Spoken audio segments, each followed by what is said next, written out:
Hi, my name is Aquarius. I'm calling from the Psychic Network. I was asked to give you a call from a friend of yours named Katie. Oh, yeah. Okay, yeah. So I'm excited to meet you, and it is a pleasure to talk to you, and I cannot wait to give you a reading for your upcoming job interview. No, Katie actually got me a reading because I'm trying to get pregnant. Yeah, so sometimes messages come quickly and they come mixed. So the reading is definitely about the pregnancy, but there will be a job interview at some point. In the next 10 to 15 years, I see a job interview. Well, okay. Okay. Moving on, let's just get right into things. I am picking up quite a bit of energy from you right now, just over the phone. Oh, really? Like, do I need to ask you a specific question here we or go. something? Here we go. Oh, my goodness. Oh, my goodness. Lori, you're sending me. Your energy is sending. Aquarius is here on the spirit plane to see my spirit friends again. What do you have to tell me about Lori? She's trying to get pregnant. She's so... Oh! What? Oh! What are you doing? Lori. Sometimes the dismount hurts. I was just on the spirit plane talking to my spirit guides about you, and I learned a few things. Are you curious to know what I learned?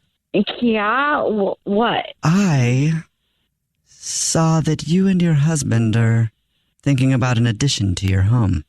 Well, yeah, I just told you we're trying to get pregnant. Yes, you did. You did. I meant you might literally be building an addition, a driveway or deck on your home. Am I correct? Well, I mean, eventually, but I want to know You're about welcome, yes. baby. I'm sorry, hold on, Lori. Dad. Hold on 1 second, Lori. Here I go. Aquarius. Hi, Pete. How's it going? I'm doing pretty good, you know. My back's a little sore from the last time I dismounted from the spirit plane, but other than that, I'm fine. Oh, you would like to tell me something about Lori, would you? Thank you very much. Thank you. Oh! What just... Lori, are you there? Yeah, I'm here. You know, when I go and I talk to my spirit guides on the spirit plane, it's rough because I have to come back down to earth, and I think I just hurt my back. You know, this is really weird. Yeah, well, I know it can be weird. New. It can be weird to be told so many interesting things about your future. No, you're not even doing this well. Like, Katie needs a refund. Oh, I'm sorry. We need All sales are final, so I cannot refund the money. And you haven't done anything, so you need to refund the money. I'm so sorry to disagree with you, but I do want to point out that I did tell you there's a job interview in your future and in addition to your home, and I also told you that you and your husband are trying to get pregnant. Because I told you that I was going to get pregnant. You knew that. You're a fraud. Well, I have to tell you that you're correct. Yeah, I am correct. You are a fraud. No, I meant that you're correct. You and your husband are trying to have a baby. All right, I'm going to hang up, and I'm calling Katie and telling her to get her money Okay, well, don't back. do that because I need to let you know it's a prank phone call, first of all. What? Yeah. What did you say? This is a prank phone call. This is actually Jubal from the Jubal Show doing a phone prank on you, and your friend Katie set you up. Oh, my God. I was like, this guy is horrible. He's the worst. Katie said that you and your husband are trying to start getting pregnant and wanted me to do a psychic reading on you, so she hired Aquarius. Oh, my God. Okay, thanks, Aquarius, for telling me stuff I already knew. You're welcome. Hello, this is Scott. Hey, Scott, how are you? My name is Pete Eakins. I'm calling from the corporate HR department. Yep, how are you? I'm well. Thank you for asking. I appreciate that. Is everything okay? That's a good question to ask. Usually when somebody calls you from the human resources department at a large corporation, it's usually a problem, isn't it? Yeah, first time hearing of it. Yeah, you know, when you do a job like mine and you're in HR and you have to call people and talk about problems all day and went through a round of layoffs a while back. You have to call people and let them know that they are no longer employed with the company. It is a tough job. It's hard to go home some nights and feel good about yourself when all you do all day is fire people. Pete, I'm a little thrown for a loop. I mean, you said that all you do is fire people, and you're calling me 12 hours a day sometimes. Depends how many people I gotta axe that day. Yeah, that's all I do. Yeah, and I'm sorry to cut you off. Yep. What does this have to do with me? If this is in regards to the deadline last week, I have already spoken to my boss. We're on the same.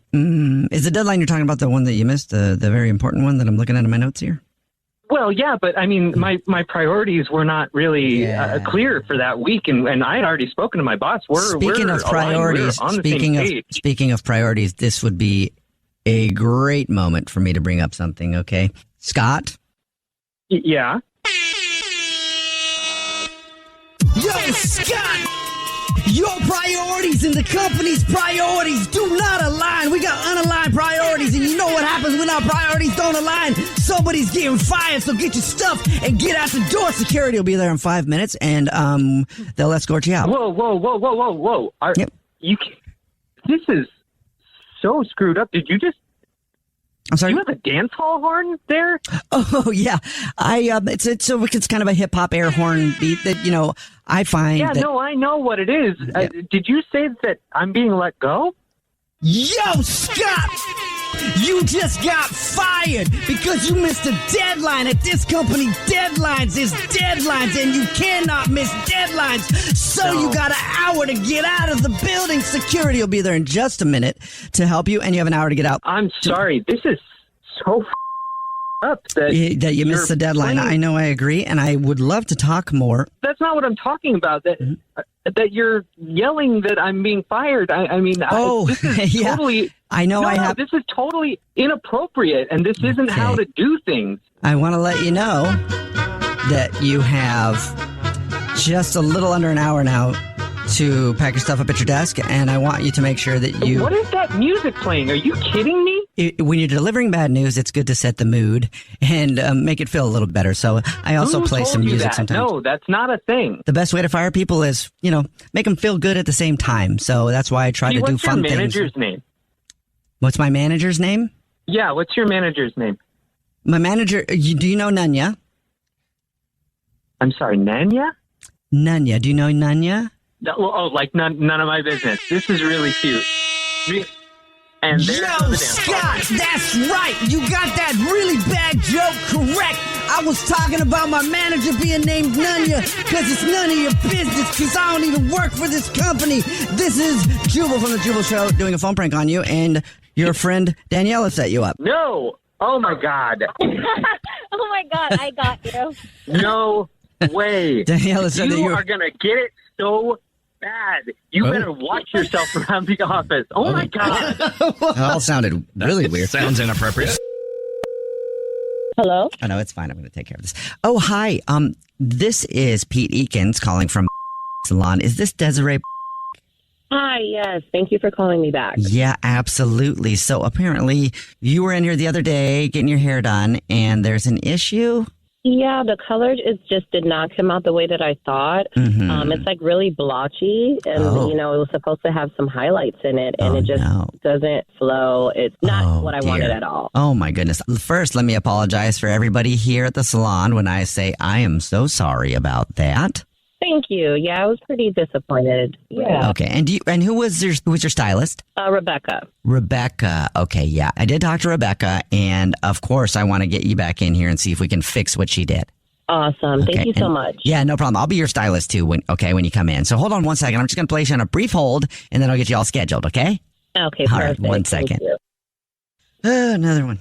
No, Rebecca, I'm going to do it. I'm going to handle this one, Rebecca. Yeah, no, I mean, I'm so tired of these people complaining. Watch. I'm going to send her out of here with some, like a free product, and it's going to be Nair. So she's going to be in for a big surprise when she showers. Hello? Yeah, I'll get her back for you. Just pick it up off of hold there. And hey, it's Pete. I heard everything you just said. What do you mean you're going to give me Nair? I don't understand what you're talking about. I just placed you on a brief hold so I could... You didn't actually press the hold button, and I heard everything you just said, how you're going to give me Nair, and my hair's going to fall out in the shower? Are you kidding me? This is the type of service you provide to your customers? Why? We would never give anybody Nair. We don't even have any Nair here. I don't know what you're... That's the bullshit I just heard you. Well, you didn't hear me. I don't know what our hold music is right now. I definitely heard everything you said, how you're going to get me back for Rebecca, and you'll take care of it, and you're going to send me some products and give me a freestyle, but it's going to be Nair, really? Okay, but you were on hold is the thing, so maybe it was a Justin Bieber song, because I know we play him on hold a lot. Listen, I'm not, don't play with me. You know exactly what you just did, and this is ridiculous. I can't believe you do this to people. I will definitely be letting everybody know that I can, and I'll be going on Google, and I'll be making a review to let everybody know the type of people that you are at the salon. I think what happened is I didn't put you on hold, and then you overheard me talking to Rebecca, trying to get you rescheduled. Is that what? Well, duh. Yeah. And That's exactly what happened. And you will not get away with this, too. You know what? Matter of fact, let me just speak to a manager right now. Is there any way I can convince you not to speak to a manager right now? I need to speak to a manager. Thank you. All right, well, I'm going to place you on a brief hold, and then I'll get him, okay? Good. Okay, one second. Shoot. Why did you put the hold button? The stupid hold button. She wouldn't have heard me talking about how I want to nair her head because she's a complainer. What is up with this guy? Rebecca, where's the hold button? She heard me talking about how I wanted to send her with some products, some Nair product, so she'd be bald because she complained about your service. I hit the wrong hold button. I think I got it now. Can you check to make sure? Because I'm going to change my voice when I come back and pretend to be Paolo, our manager, because I don't want to. I can't have her tell him what I was saying. I think I got the thing. Yeah. What are you, idiot? You don't know how to work a phone? I heard everything you just said again. I'm so sorry. My name is Paolo, the manager. Paolo. I just heard you say you're going to change your voice and pretend to be the manager. Well, you know what? Actually, I'm going to say something real quick, and I'm sorry I've taken it long enough. This is actually sort of your fault. What are you talking about? If you wouldn't have been eavesdropping on my conversation, I didn't know how to put the phone on hold, but you were eavesdropping the whole time. You would have heard none of that, and then you wouldn't be so angry. So I guess serious really right it's not my fault. This is like the craziest thing I've ever heard in my life. That is true, because this is a prank phone call. This is actually Jubal from the Jubal Show doing a phone prank on you. And your sister, Katie, set you up. Oh, my gosh. She said that you called the salon recently because you didn't like how they did your hair and you're supposed to go back in there. She wanted me to mess with you. Oh, my gosh. I literally was like about to get in my car and drive up there. I was so furious. Hello? Hi, this is Pete Eakins up at Corporate HR. I was looking to speak with Allison. This is her. Hey there, Allison. How are you? I'm doing fine. How are you? I'm a little shocked, and I don't like making these phone calls, but I do need to speak with you about something. You did something in the office the other day that was quite disrespectful to the workplace, didn't you? Oh my God, I don't know what to say. Maybe the truth. Maybe you tell me the truth about what you did. And the very expensive furniture and desks, carpeting and walls that we have, just filthy, right? Am I right? Right. I didn't do anything wrong. Okay, so I'm just going to note this down. I'm just going to put this down here in my notes that you didn't do anything wrong. Nothing at all. Just sweet little old Allison working at her desk. Not disrespecting the corp for a long time. Well, if you've been at the company a long time, then you know we do have cameras, and I'm just going to let you know we captured some footage, and everybody saw it. Oh my God! A lot of people have seen what you did. Oh my God! I'm so sorry. If you just come clean, like I said, maybe we can figure out a way where it's just a slap on the wrist and we forget about it. I mean, now a lot of the people that have seen it, because everybody has seen it, they're not going to be able to forget what they saw, but maybe we can kind of make it water under the bridge if you just tell me the truth, okay? Okay, fine. I hooked up with my boyfriend on my desk in my cubicle. I didn't think anyone was there. I didn't. Whoa, boy. That's a bit of an overshare. Okay. Well, you asked me to tell you. You said there was camera footage. I'm here apologizing. Yeah, I did tell you there was camera footage of you spilling coffee on your desk and not cleaning it up when it got on the carpet the other day. That's what I was talking about. Whoa.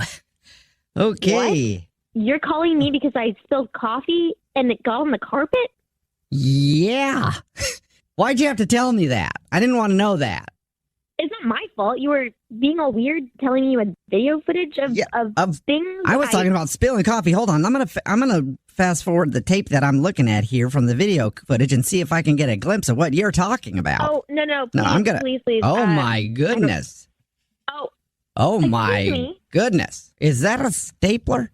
Okay, that's it. I'm hanging up the phone now. Well, don't hang up. I gotta bring Christy on real quick. But wow, What? is your boyfriend a gymnast? No. Wait, Christy. Oh yeah, your friend Christy, because she's actually on the phone. Because this is actually Jubal from the Jubal Show doing a phone prank on you, and your friend Christy wanted to set you up. We got you. Oh my God, Christy! What the heck? Yeah, your friend Christy sent us an email saying that you told her that you hooked up with your boyfriend at work the other day and wanted us to mess with you. That is messed up. You're lucky I didn't call them about what you told me last week. Ooh, what About your dog? What'd she tell you last week? That's for another time. No. Hello. Hi there. Is this Patrick? Yeah, it is. May I ask who you are? Well, I guess that's a good question, isn't it, Patrick? Who are we? I ask myself that daily. Who are we? What are we doing here? Hi, I am so excited to meet you. This is Aquarius, and I'm sure you've heard about me, and I've heard a lot about you, and no, we haven't met, but I'm so excited to meet you. And your family. Is that right? Your family's coming too, as well? Okay, I don't know if you've called the right Patrick, sir. Patrick, my wife and I your last name is, move out your last name is... Wait, I'm so confused. Yes, that's me, but I don't know why you're calling me. You're funny. That's silly. No, yeah, we all live together in the house, and we're bunking together. I've got the bottom bunk, or you know what? Since you're new, you can have the top bunk. Wait, sir, can you just clarify? Can you start? I'm so confused right now. Aren't we all confused? Because I'm writing some poetry right now about being confused. Well, I am. Mm-hmm. I wrote a poem the other day called "Confused Feet." Where do we walk?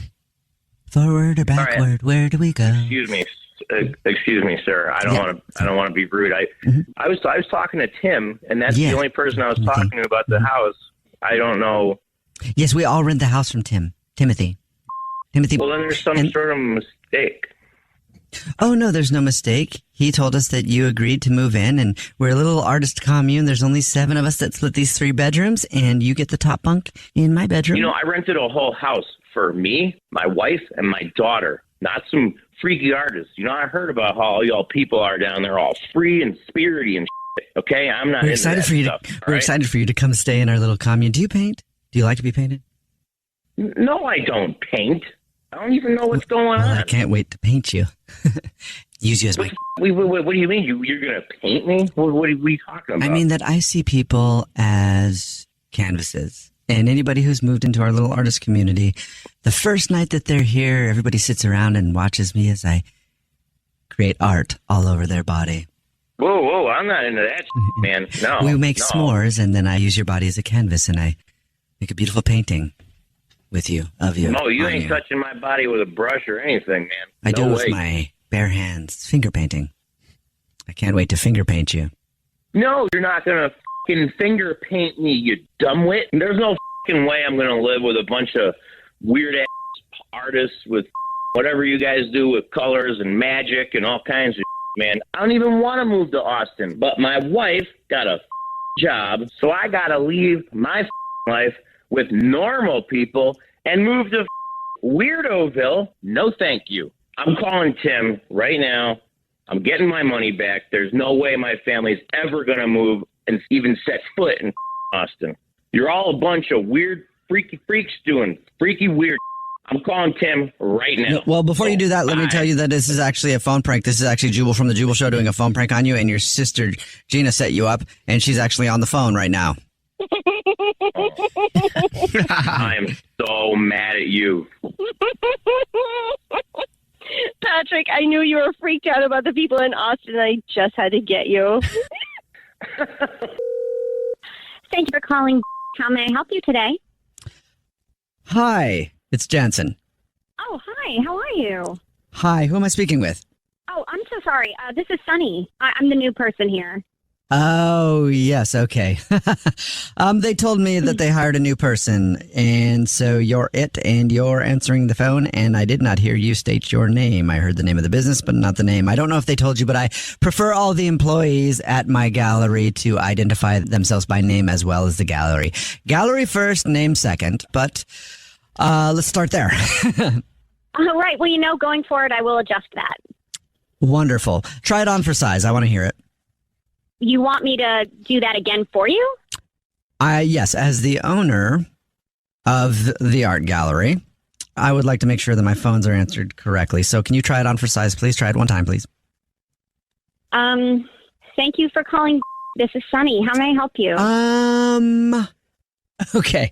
I'm going to ask you to do that one more time. Let's run it back and let's try it a little, I don't know, more customer servicey, a little more friendly. Okay. You're a new hire. I haven't had the chance to really work with you yet. My name is Jensen, the owner of the art gallery that you're working at right now, that you're standing in right now. Yes, I understand, sir. I do apologize. I know we haven't met before, but Right. I've been getting some really great feedback from your clients. So I'm just a little confused where this is coming from. Well, that's surprising. Really, honestly, I feel like that's surprising right now that you're getting good feedback based on the way you answered the phone. Can we please try that one more time and then I can move on to other business? Because I'm busy. Yep, sure. Thank you for calling.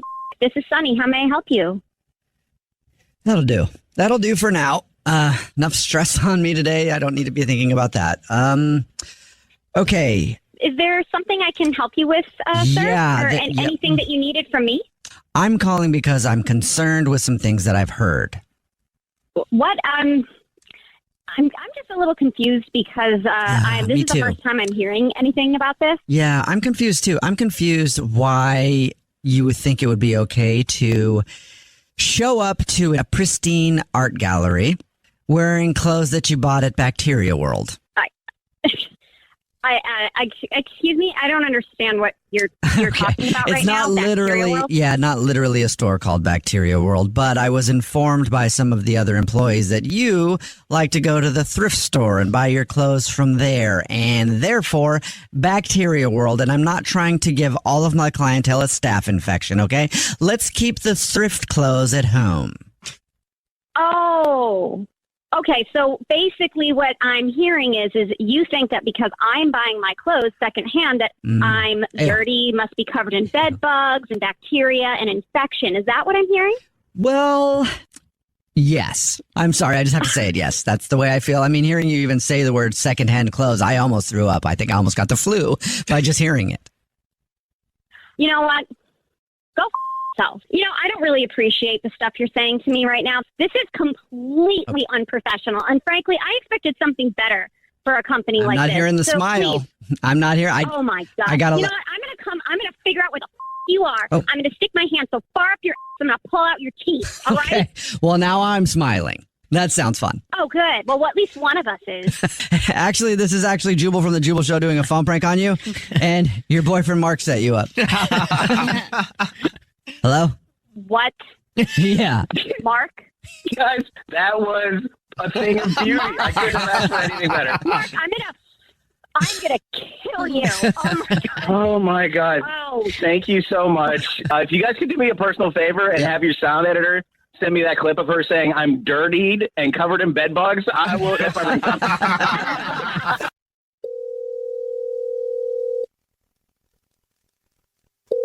Hello? Dude, Sheena, she just got fired. And then did you see what Karen did to her? She slapped her in the face. You know what? This is getting frustrating. Do you even work at Yes, I do. But I'm trying to dial JJ's line, but just do me a favor and act like you heard nothing what I just said, okay? I don't even know JJ. I Good. don't. Exactly. So if anybody asks, you don't even know who it is. Thanks. Okay, bye.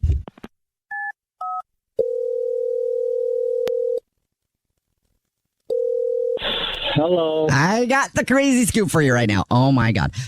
Todd, did you hear that Alexis and her work husband JJ got caught hooking up in the bathroom just a second ago? It's crazy. What? It was, you could hear it down the Listen, hall. stop. You got the wrong extension. Stop calling me. Okay. Hey, I was trying to dial Todd's extension. This is my name's, well, don't worry about my name. And do me a favor. Don't tell anybody that hot gossip I just told you about Alexis and her work hubby JJ. I mean, that is some juicy stuff. So please keep that to yourself, okay? You didn't hear it from me. Hello? Delilah, it's Dale. I brought my boots. I got my horse outside, and I'm ready to go. You coming on down? No. No, please. Delilah? Obviously, my name ain't Delilah, okay? Oh. I'm a male dude. Just Did you say you're a mailman? Freaking number. Like the post office? Man, this ain't no damn post office. It ain't no Subway. It ain't the damn Grand Ole Opry. This is my desk, my extension. I keep getting all these calls, bro, and enough is enough, okay? This is my desk, my office. Do you understand? And I'm not no damn Delilah. So this isn't Delilah. No, damn it, I said that. I'm not Delilah, man. What? Okay, we'll get him on the phone. And ask him. But so that wasn't you hooking up with JJ? No. Your work hubby? Oh my God. It wasn't. Who was it then? I don't know who it could have been. Wow. Oh, hey, what's up, Alan? It's Pete, Alexis, and then Dale. And we got some hot gossip. We wanted to update you on something though. First. Look, I don't care who hooked up with who's smashing. I don't give a. Leave me alone and let me work. Well, we have to tell you it's a prank phone call first. What? Yeah, this is actually the Jubal show. Yep. This is Jubal. Oh. This is Alex. This is Evan. And we're doing a phone prank on you. Oh, are you serious? Yeah, your girlfriend Yasmina set you up. Oh my God! Oh wow, this is crazy. We'll get the hot gossip going. She said you guys work in the same office, and there's always kind of stupid gossip that goes on. Yeah, this is crazy. So funny. Oh my gosh, I was getting so flustered, man. First, I had my freaking door open. I was started cursing. I slammed my. Oh my gosh, man, you guys. Hello? Yes, hi. This is Ted Thibodeau calling from Cleaners. I was looking for Taylor. Yeah, this is Taylor speaking. Hi, Taylor. How are you on this lovely day? I'm well. How are you? There is something I need to call you about. Now, I am not your normal cleaner. You have a couple other people that clean your house, but they were out sick. So me and my accomplice, Chad, I'm sorry I said his name that way. I'm a little upset at Chad right now. We were given the task of cleaning your house today, so I had to call you about something that did happen while we were cleaning the house. But what happened? Well, it's not a big deal, but I think you have a daughter, a son, you have a child, obviously. What? No. There's no child. What's going on? Well, let me specify that. And when I said there's a child in the house, I did not mean right now. There's not a child in the house right now. What I'm saying is there's a child that you are associated with who also lives in the establishment that you live in. One time when I was a kid, I went to stay with an uncle for about 6 weeks in the summertime because it was fun. Can you just get to the point? I don't need to know about your summers. What's going on? I was asking about a child living in your house because when we were cleaning, Chad, who cleans houses with me, sort of stepped on some Lego piece, Disney Lego piece, sort of stepped on it. A Lego? Stepped on a... No, that's impossible to step on it. It's up in a display case. It was in a display case. He took it out of the display case to clean the display case. But why would you touch that? Why? There are specific notes in my profile that says not to remove the things out of my office. You should have never even touched that, and now it's broken? Well, yes, he stepped back on that. He shouted. I heard some shouting. I had no idea, but then I found out he stepped on a Lego, and that hurts a lot. I don't think you understand how valuable these items are. This cost me a lot of money. Wait a second. You're calling me talking about some BS? Well, no, whatever the child is, it's just their Lego set got stepped on. Also, when that happened, he did fall over and hit the counters with a bunch of other stuff on. It looked like some Disney stuff. There was a few things that did shatter. So we got some shattering going on. What broke exactly? Is it the Funkos? Is it the glassware? The Lego castle? Well, yes, the monorail? And yes. You gotta be kidding me. That entire Disney set, all that Disney memorabilia, like I said, is dead. That Disney memorabilia is gone, and I'm so sorry. I'm going to make sure that this job no longer exists for you, and I'm going to burn it all to the ground. Well, and you basically ruined my life. Well, and that's my question is, these are yours. I thought they'd belong to a child, and so I don't even understand why you would be attached to such... child in my house. This is very important to me, and you're acting like it means nothing. Obviously, you are a Disney fan because you had all this Disney memorabilia, and I think there is a song that would be helpful to you right now because I do feel bad, and I'm thinking maybe you should let it go. Just let it go. There's a whole song about it, a whole Disney Listen song. to me. Is there anybody else that I can speak to? Like, is there somebody above you? Because this is absolutely going nowhere. You're being ridiculous. You don't have any respect for me. I think that's Elsa. Was that Elsa from the movie Frozen sang that song, Let It Go? That is a valuable, it's a great song, valuable lesson. Could help you out right now. That's all I'm trying to say. I'm so sorry if I offended you. Get me someone else to speak to, because I will not talk to you further about this. Oh. I'm losing my Well, what if I get your boyfriend there to talk to you? He could talk to you. His name is... What? Zane, I think it is. Yeah, there's Zane. That's right. Zane, are you on the phone? What? Oh my God, this is amazing. Taylor, this is actually Jubal from the Jubal Show doing a phone prank on you. Your boyfriend Zane set you up. It was just a joke. Nothing got broken. No, nothing. Everything is perfectly fine. The cleaning people did what they normally do. It's 100%. Everything's fine. I'm gonna kill you. Like, you're so lucky. Hi, is this Jenna? Yeah, this is Jenna. This is Alexis over at Salon and Spa. How you doing? Good, how are you? Good. Hey, I know you have a facial booked a little bit later this afternoon. Unfortunately, she's been double booked and she won't be able to do your facial today. Oh, no. Yeah, but no worries, because honestly, girl, there's this guy here who is a guest esthetician at the salon right now. His name's Eladio, and he is amazing. It's time for Jenna. He's going to be Eladio. looks like he wants to talk to you right now. Jenna? Jenna? Yes, I'm going to give you the phone. Jenna? It's Jenna. Yes, okay. Hello? Hello, Jenna. It's Eladio. Hi, how are you? I don't know. Eladio would like to ask you how you do. I'm good. Are you ready for pretty time? You gotta be kidding. Are you serious? So sorry, Jenna. Eladio, never joke, especially when it comes to the complexion. Eladio, known worldwide for the facial artistry, yes? Can I speak to the girl I just spoke to? Alexis, again? you would like to speak to Alexis over Eladio? Yes, please. Holding.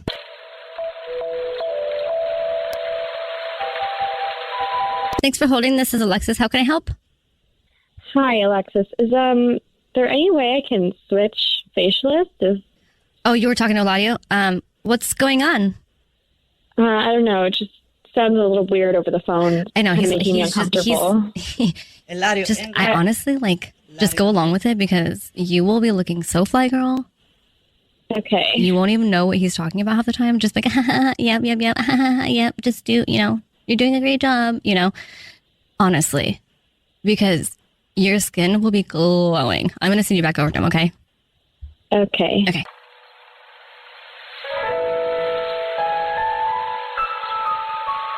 Hello, Jenna. Eladio. Hello. You speak to Alexis, yes? Yes. You asking about I want to Eladio? know more about your credentials. You never see Eladio on the Learning Channel. The I'm used to Learning my regular Channel. facial girl. Do story on Eladio 2 times.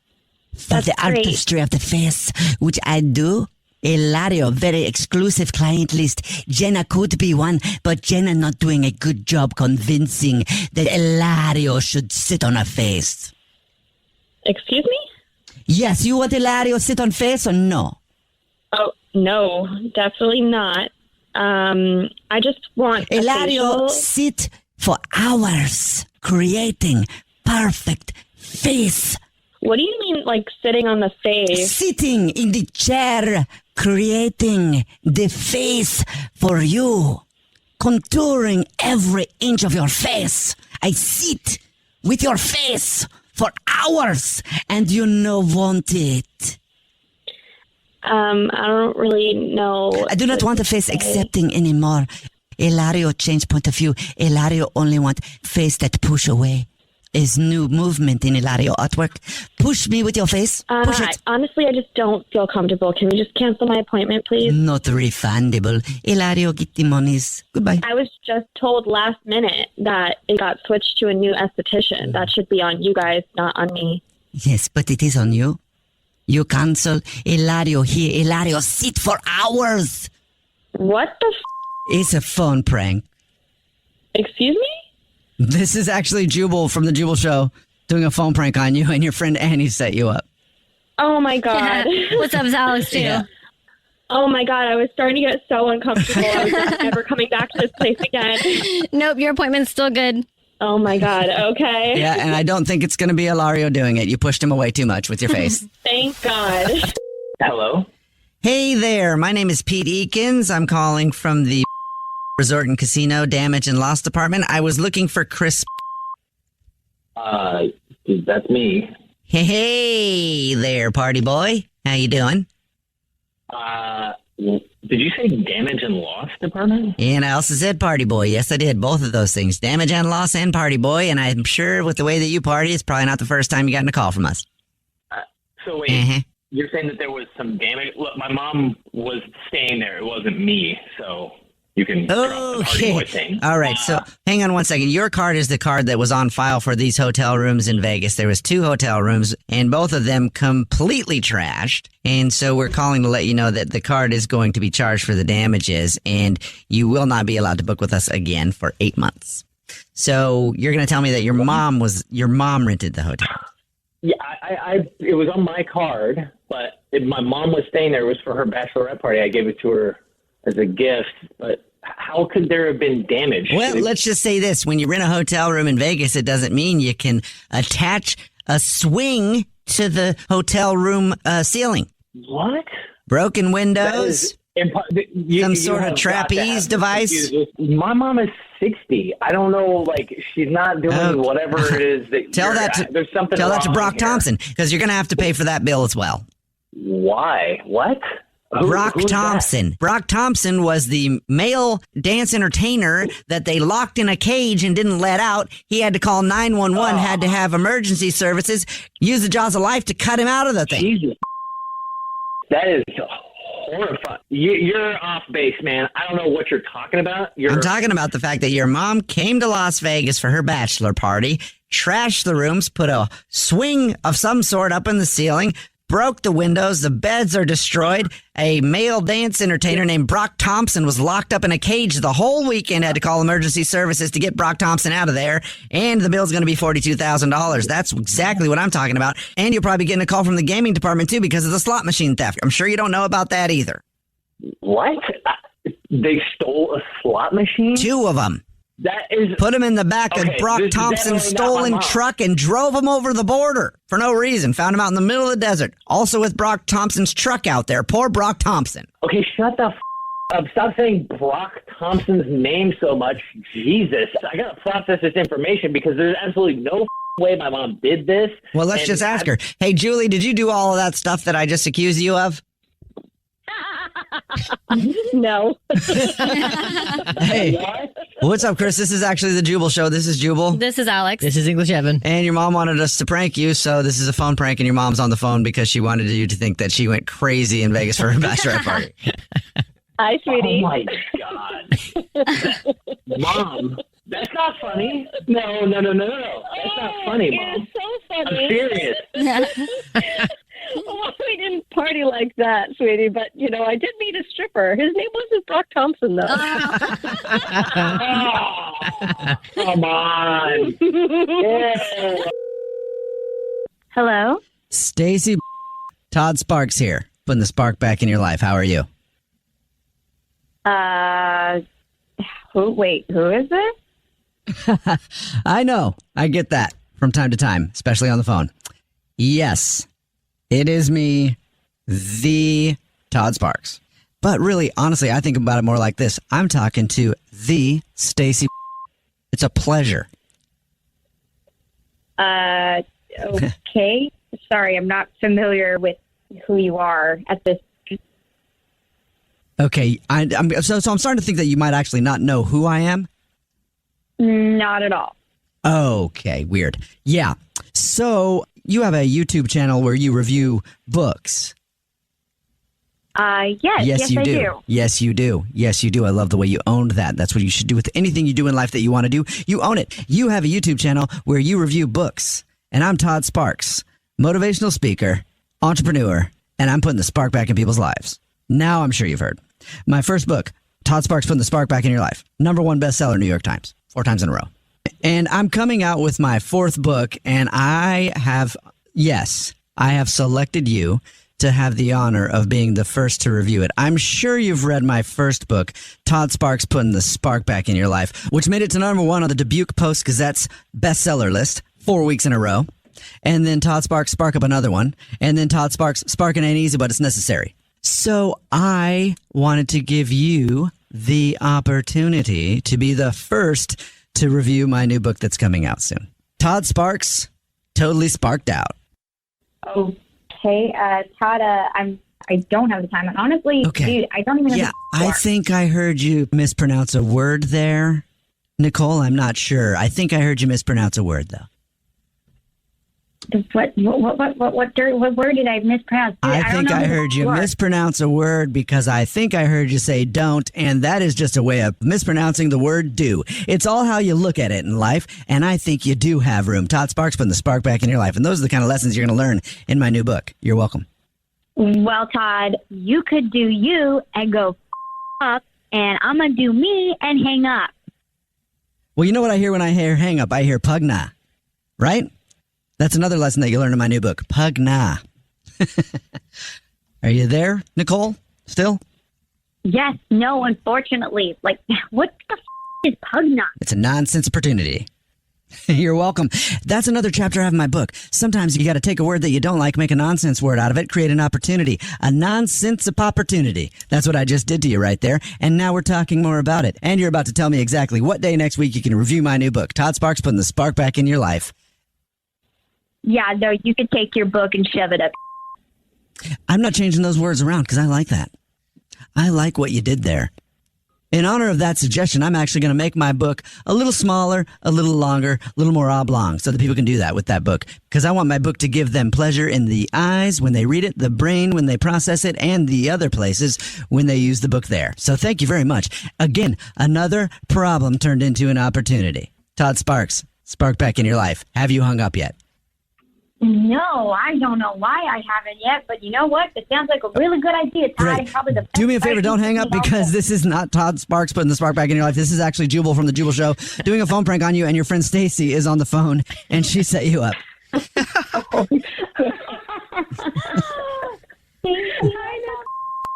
She said that you just started a YouTube channel reviewing books, and now you're getting authors hitting you up, and I wanted to hit you up with probably the most annoying guy on the planet, Todd Sparks. Spark Back in Your Life. Oh, my gosh, dude. Like, I want the... Oh, that's amazing. Oh, my God. I'm going to take my book and do the other thing that it was designed to do, and you guys take care. Thank you. Hello? Hey, is this Jade? Yeah, this is Jade. Yeah, yo, Jade, what's up? This is the dude from the sauna the other day at the gym. Oh my God. Like I know, yeah, it's kind of weird that I am calling you because we didn't, exchange phone numbers. Yeah. I had a really good time though.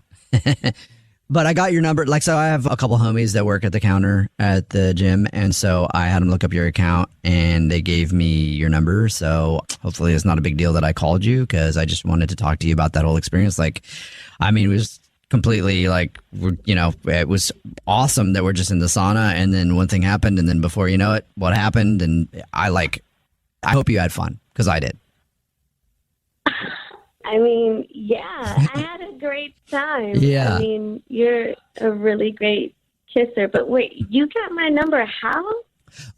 So I come to the gym all the time, and yeah, so I've got some friends that work here, just from being here, and so I asked them if they could hook me up like with your number, and they gave it to me because I really just needed to call you and say that was so cool, like one of the best experiences of my life, honestly, so cool. And I just wanted to say, if anybody named Sarah calls you in the next like couple weeks or whatever, you could just like maybe say you don't know me. That'd be great. Wait, who's Sarah? Yeah, it's no big deal. It's just my wife. And what? You're married? Are you kidding me? And you got my number from your friends at the front desk and you're married? Yeah. Why are you calling me? Well, just because, I was talking to one of my friends and she overheard something and she was like, did you just say that you hooked up with a rando in the sauna at the gym?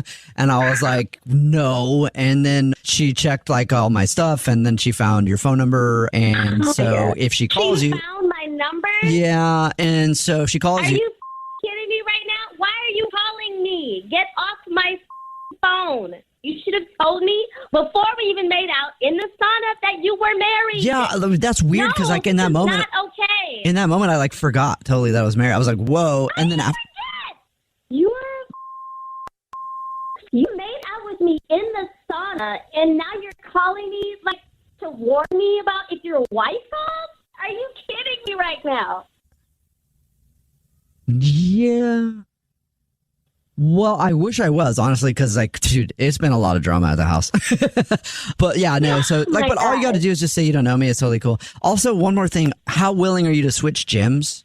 I'm not switching gyms, and if your wife, Sarah, comes to me, I'm telling her all about your nasty. Well, I mean, you didn't tell your husband, I'm sure, so if you could hook me up and not. I'm not married. You're the one who's married. I'm single, having a great time by myself. You came into the sauna with me. You were flirting with me. That's correct. And then all of a sudden you started kissing me. Yeah. I'm telling Sarah all of this. You started kissing me. You made out with me in the sauna. I did. And now you want to warn me? Okay, but I forgot for a second that I was married, so, I mean, you can understand that. How do you forget that? You had a whole ceremony. You wear rings. Yeah. How do you forget a spouse? All right, look, I'll deal with it. I don't want to get you in the drama, but I was thinking if you were interested, like in meeting up for a drink this Friday or this weekend, if you want. I'm getting off the phone. Good luck with your wife. Okay. I'm getting off the phone. Okay, before you get off the phone, though, I do want to let you know that this is actually Jubal from the Jubal Show doing a phone prank on you, and your best friend Devin set you up. Hey. He told us about your sauna makeout and wanted to mess with you. I'm gonna kill you. Hello? Yeah. Yeah, no, I'm on the phone. I'm calling Benjamin. I'm going to ask him for help with this one. Hello? Yeah. Hello? Yeah, is this Benjamin? Hey, No. Hey, Benji. It's Grandpa. Yeah, sir. This is not your grandson. You sound different than the last time we spoke. Yeah, Yeah. This is another person. Yeah, you sound like a different person. Exactly what I'm saying. Is everything okay? Are you having stomach issues? Yeah, sir, I'm good. Thank you. This is the wrong number. No, I got a new number. Yeah. That's why you're probably confused, but this is your grandpa. Okay, sir, Benji. this is the wrong number, man. Bro, I don't know what to tell you. Yeah. There's no need to swear at your grandpa, Benj. Yeah, it's a different number on your phone because I got a new phone. It's a smartphone. And so I'm confused about a few things, and so I was calling to ask for your help. A grandfather should be able to call his grandson and ask him how to help do some normal functions on his smartphone. It seems he's smarter than I am without getting yelled at. So call up your grandson, sir, not a stranger. That's why I'm calling you, Benj. I need your help. And then I guess you're busy. Well, you got a gal over there, Benji? I wish, sir. Yeah. This is you dating anybody these days? Not really. I remember when I was your age. That was back about the time I met your grandma. That was before all the dating apps and stuff. Had to meet her at the core. It was nice talking to you, sir. And You have a nice day. Paid for her services. I shouldn't have told you that, but yes, I paid for her services the first night we met, and then after that, I fell in love. Plus, she got pregnant. Anyway, I need some help deleting some pictures from my phone. Okay. Yeah, it's what you're thinking. Sir, at the bottom of your phone, at the bottom right, you'll see a trash can. You will press the trash can and press delete. Yeah. Simple. I was taking some pictures like the kids are doing. Oh, no. You know what I was in front of the mirror and I was gonna send some pictures to your grandma who got a new phone too. We got the same phone. I was gonna see if I could send them to her, and she's in the other room, and maybe, maybe she'd like what she saw. Kind of a flirty little thing there, but I need to delete these, and I set one as the background on my phone too, and that's gonna be awkward if I'm out and about and I take out my phone and it's just a dingus. And so, you know what? I'm just gonna text you this picture right now, and then maybe you can get it deleted over there. No, don't send it to me. Keep it in your phone and delete it. I should have kept it in my pants. That's what I should have done before I took a picture of it, because I can't figure out how to delete this. I'm just going to text it to you right now. Sure. I'm not your grandson, and I don't want to see your Okay, well, don't hang up yet. What? Because this is actually Jubal from the Jubal Show doing a phone prank on you, and your sister Jennifer set you up. Oh, my God. Jennifer? Yeah. She didn't have much of an idea, so I just decided to call you up as someone else's grandpa and try to send you some dirty pictures. Thank you for calling Starbucks. This is Callie. How can I help you today? Hi, Callie. My name is Thad, and I'd like to speak to the manager. Actually, I am the manager on duty today. What can I do for you? Oh, you're the manager on duty today. I should say this. You're the cow killer on duty today, huh? I'm sorry, what? I said, hello, cow killer. I don't know what you're talking about. Okay. I have nothing to do with killing cows. Okay, you have everything to do with it. How, did you mean to call Starbucks? Because I'm sorry, I don't know what you're talking about. Yes, I absolutely did mean to call Starbucks, and I meant to talk to a cow killer today. My name is Thad, and I'm not sure if you're aware, but PETA, People for the Ethical Treatment of Animals, has been protesting your locations all across the country because you won't lower the prices on your vegan options of milk. I'm calling to let you know that in 3 days, unless you lower the prices, we will descend on your location with a protest that will rock your world. I'm Thad. Okay, sir, I don't appreciate you. I do not appreciate. That is fantastic. I do not appreciate you insulting me or my staff. That is not appropriate. There was no reason for you to call us, and there is no reason for you to threaten us. I don't appreciate. have any control over what you do, and if you want to come in here and super glue your hands to our cases, that's not going to get anything done from your end.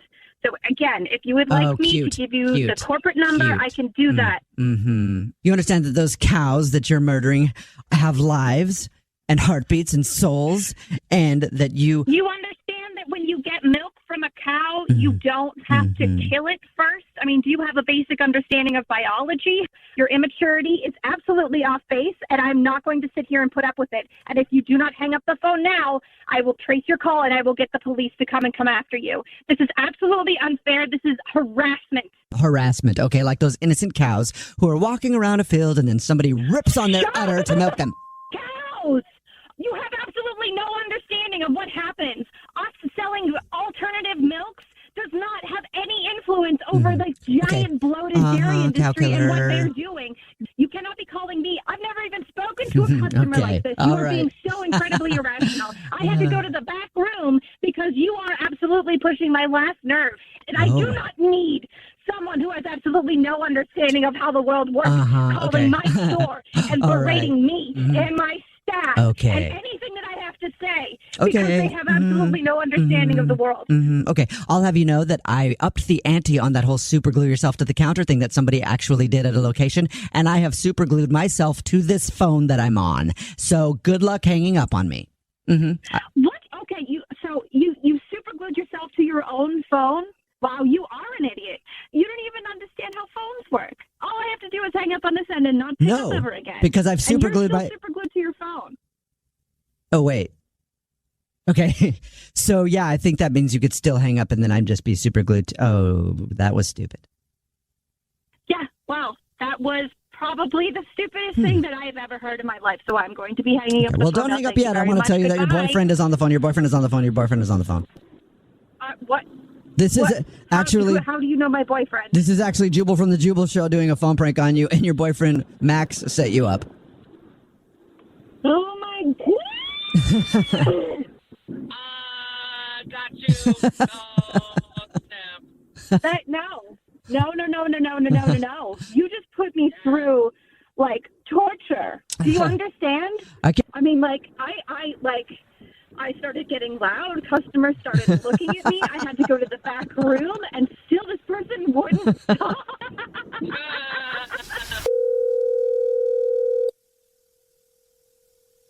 Yeah, no. Hello? No, tell Pete Davidson. Hello? Tell Pete Davidson I've got a thing right now. I'll call him back. Hello?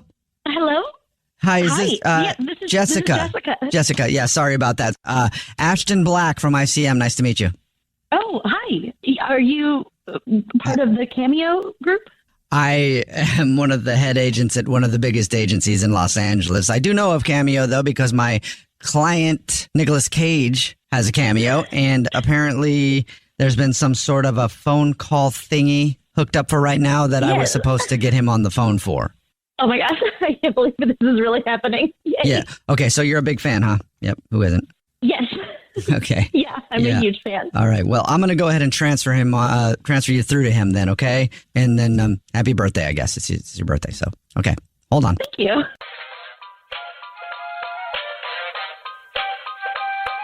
Thank you. Nice to see you.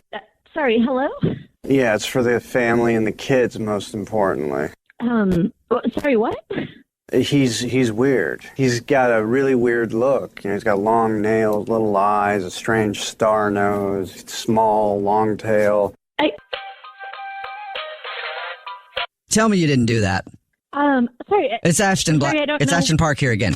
Nicolas Cage's agent? Yeah, I think we got... I cannot believe what you just said to one of the greatest actors of our time. I'm so sorry. I don't know what I could have said that would have been a problem. I'll have you. Do you know that he just committed to a movie that he's got to be shooting in a couple months? And whenever anything like this happens, I can't get the guy out of bed for 6 months. So really, more than just pissing off Nicolas Cage, you just lost us $20 million. Thanks a lot. Look, is there any way I can just talk to him again, like to get this cleared up? You have a sea otter on hand? Do you have the line was messed up? Do you have a sea otter on hand? A sea otter? The only way I've ever seen Nicolas Cage calm down when he's like this is if he has a sea otter. No, Whenever he's having a bad day, the only thing I've ever seen make Nicolas Cage relax is holding a sea otter. He loves them. I don't know why, but he just does.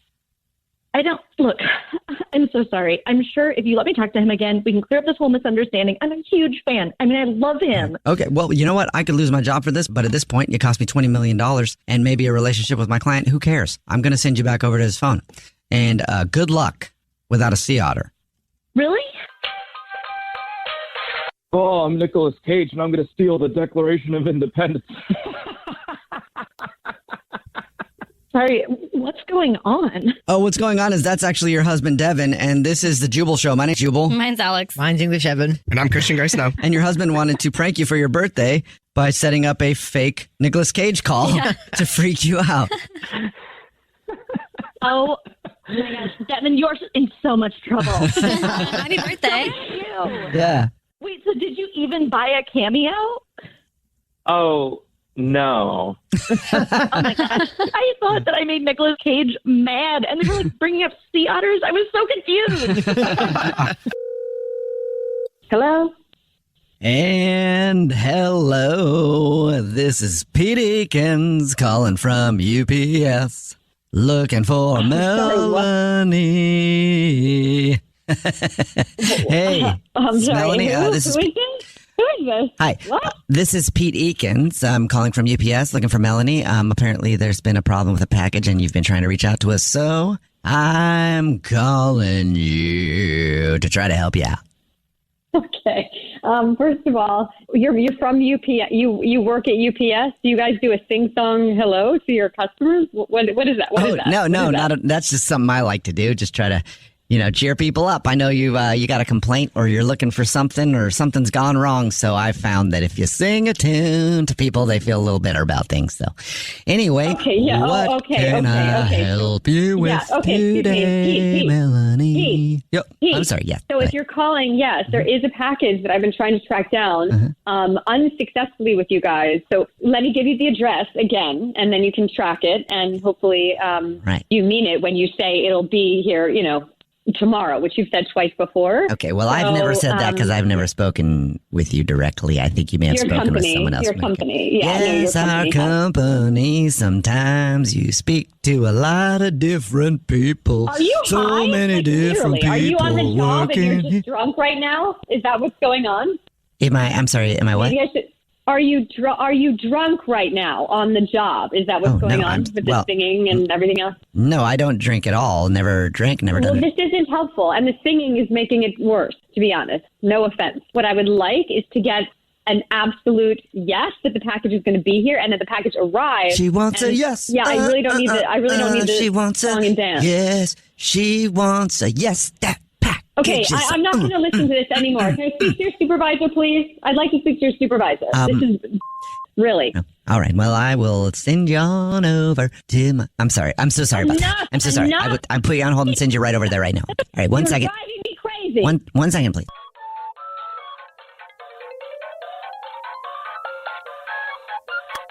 This is Tyler. How can I help you? Hi, is this Tyler? Are you Pete's supervisor? I am the manager on duty, yes, right now, currently. Okay, well, I want to recommend that you fire your employee, Pete, who called me up and started singing to me, wouldn't stop singing to me. And I think, frankly, I think he was drunk. I think he was probably definitely drunk. And he was literally singing to me and would not stop. Okay. I am hearing that you are not happy with Pete. I am not happy. Okay. What is this? Okay. Well, that is my personal customer service style of active listening. Okay. I'm so done with this. So, this is outrageous. Have you heard a word that I've said? Have you heard anything I've said? Okay. Let me speak to your boss. Okay, well, I would love to do that for you, but I just can't I can't do that for you because this is a prank phone call. Okay. What? What prank? I said this is actually Jubal from the Jubal Show doing a phone prank on you, and your husband, James, set you up. Wait, what? Yeah. What are you talking about? What kind of prank? Is this not UPS? No, it's not. He said you've been going crazy trying to track down this package, and you haven't been getting any help from customer service, so I figured, why not call you and sing your problems away? Oh my gosh, that was the most frustrating experience I have ever had. Okay.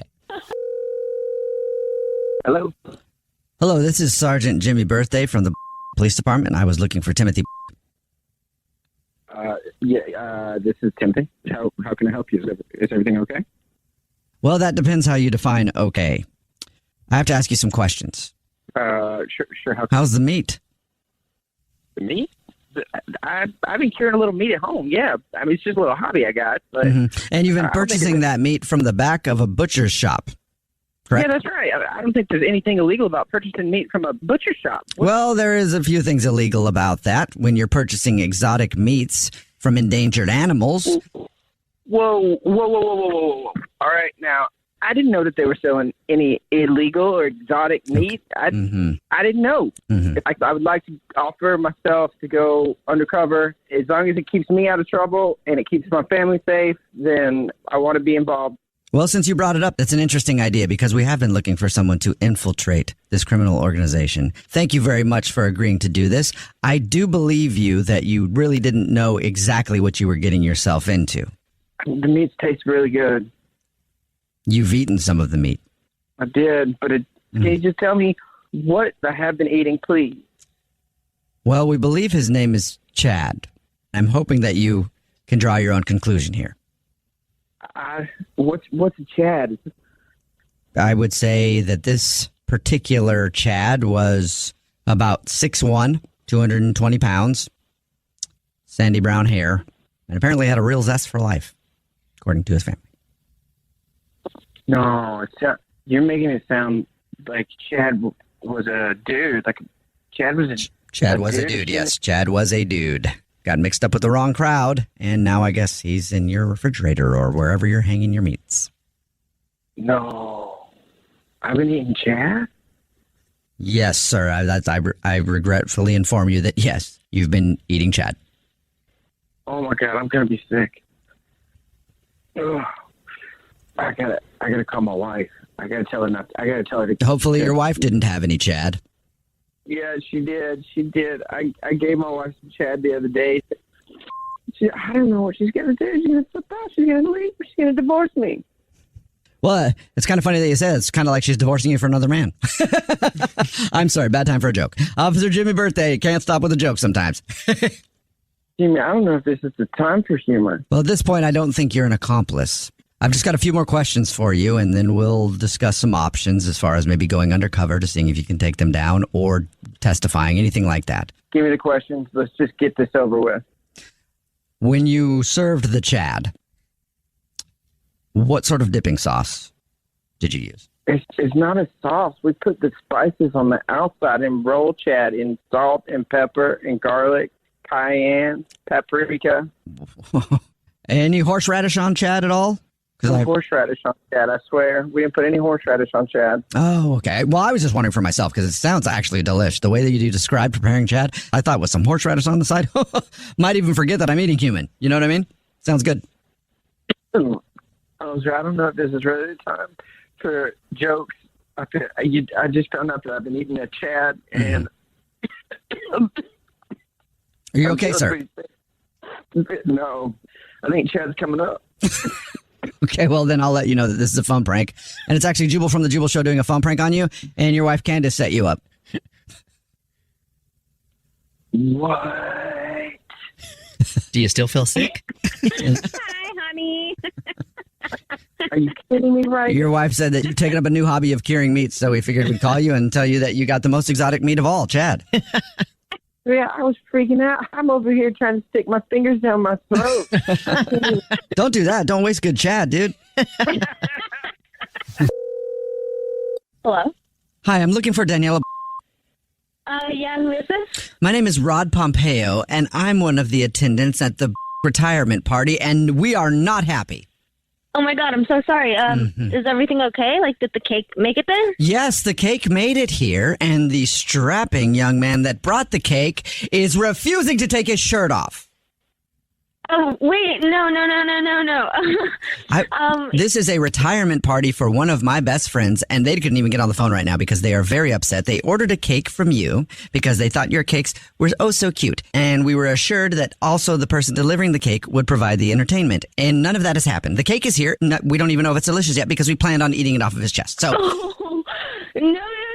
Yes. So sorry. No. If I don't know who you hired to strip for this retirement party, but they are not doing their job. I need something done now. I'm going to just put him on the phone. I'm just going to put him on the phone. Hold on 1 second, okay? Oh, okay.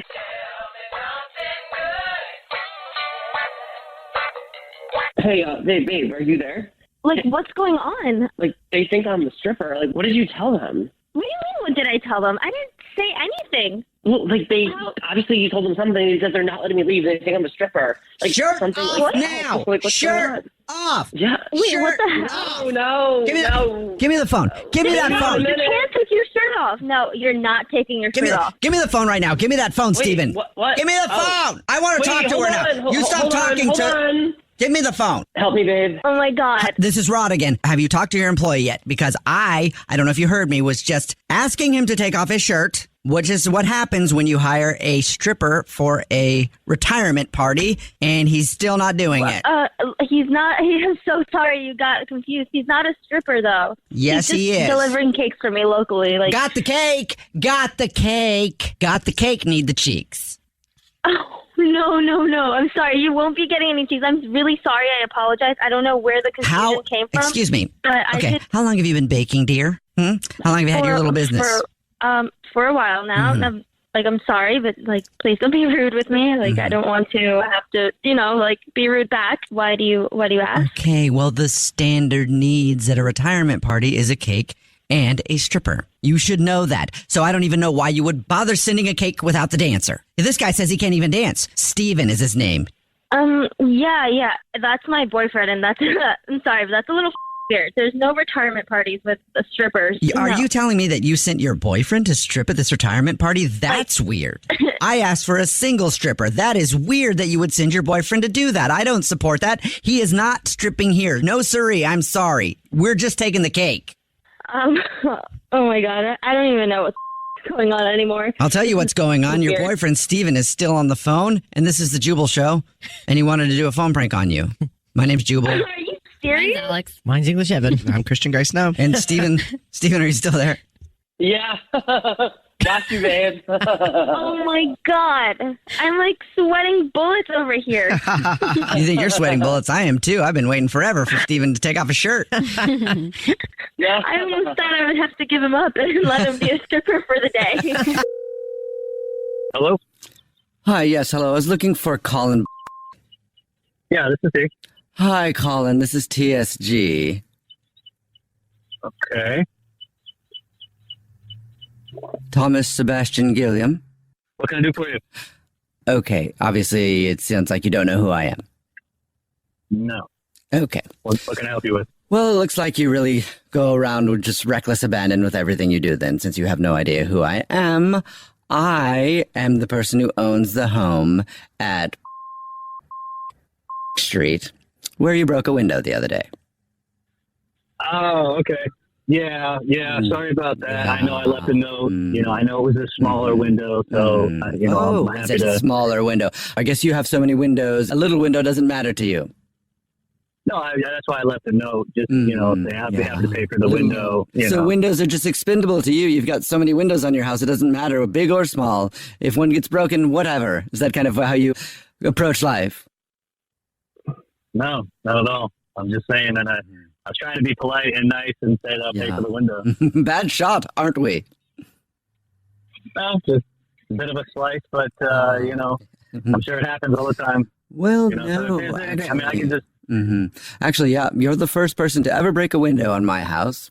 I live on a golf course where people hit it straight most of the time, don't slice right into my little windows. So, yes, that's why I'm calling you today, because I got your note. That was very nice of you to leave it. Okay. I'm happy to pay for it. If you want to text me, the amount or what it would cost, I'd be happy to, drop by a check or something. Well, that's interesting that you bring up cost. How much is it, a little window?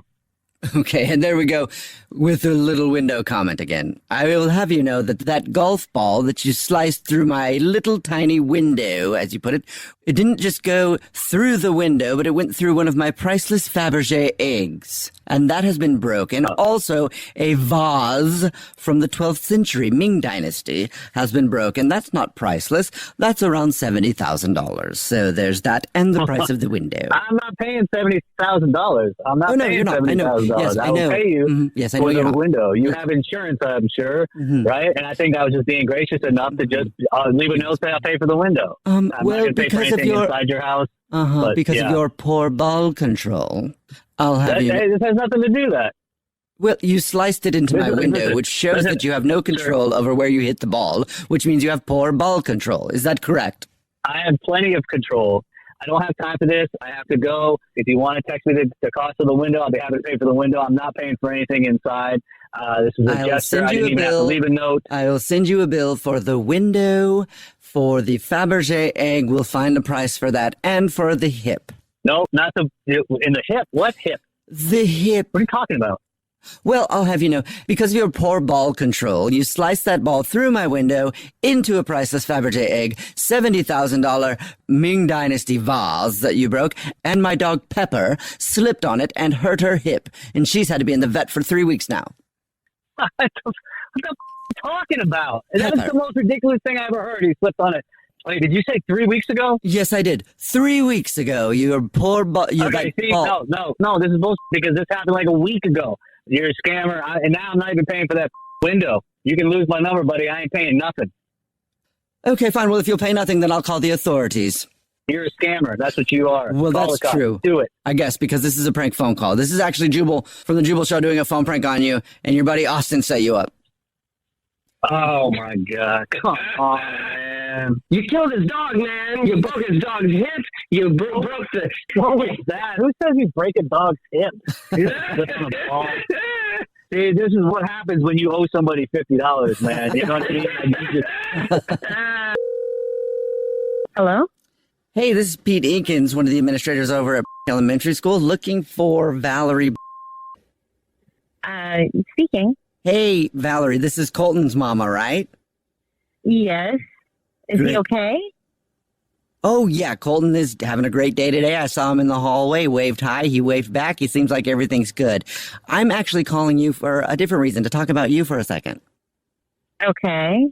So, has Colton told you about career day yet? No, I didn't see anything in his planner about that or anything. Doesn't surprise me. They're always doing that, huh? Well, there is an assembly coming up for career day where we're asking some of the parents to get involved, and I'm the organizer of that, and that's why I wanted to hop on the phone with you and see if you'd be interested. Oh, okay, what does that entail? Well, not too much. It's an assembly with everybody in the school, so all of the students, you would just be asked to sort of tell people about your job, maybe give an example for 10, 15 minutes, something like that. Not a big deal.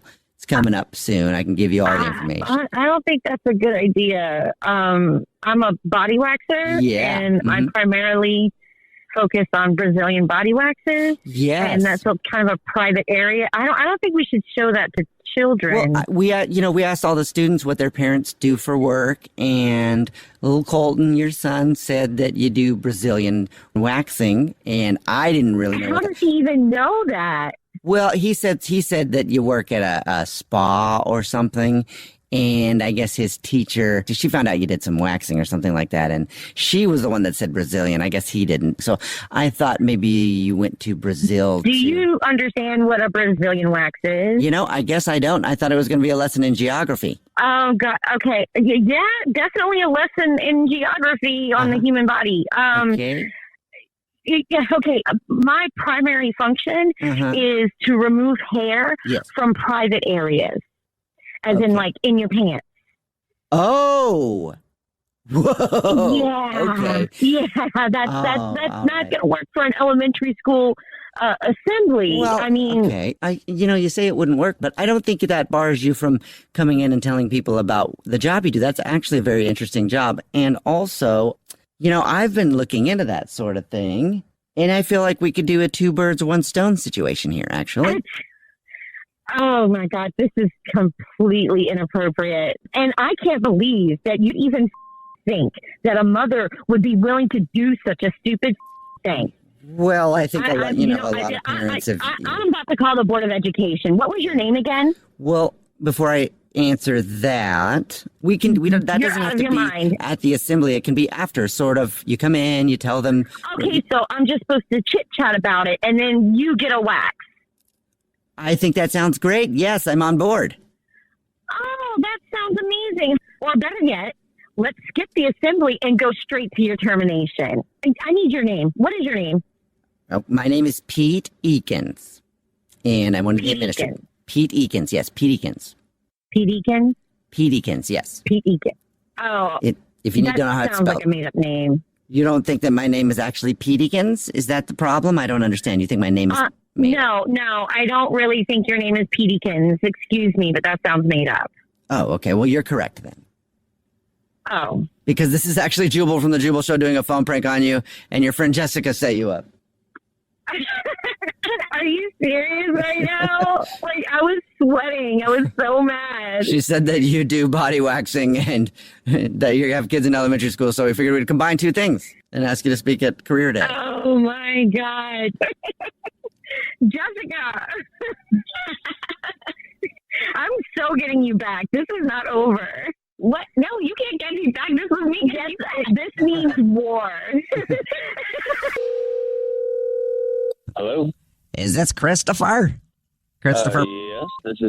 Yes, this is him. Hey, Christopher, how are you? My name's Frank. I don't think we actually spoke on the phone, but you stayed at my Airbnb in Fort Lauderdale just a few weeks ago. Oh, yes. Yeah. Is there a problem? There is no problem at all. I just like to call up some of the people that have stayed at my house and ask them if they enjoyed their experience. Oh, yes. Yeah. I thought we had left it on the comment card, but yeah, we had a great time. It was fantastic. Yeah. Well, I'm glad to hear that. And other than my Airbnb, what'd you think of the Fort Lauderdale area? Did it help you guys kind of rekindle that flame of yours? You know, it really did. It's a great city.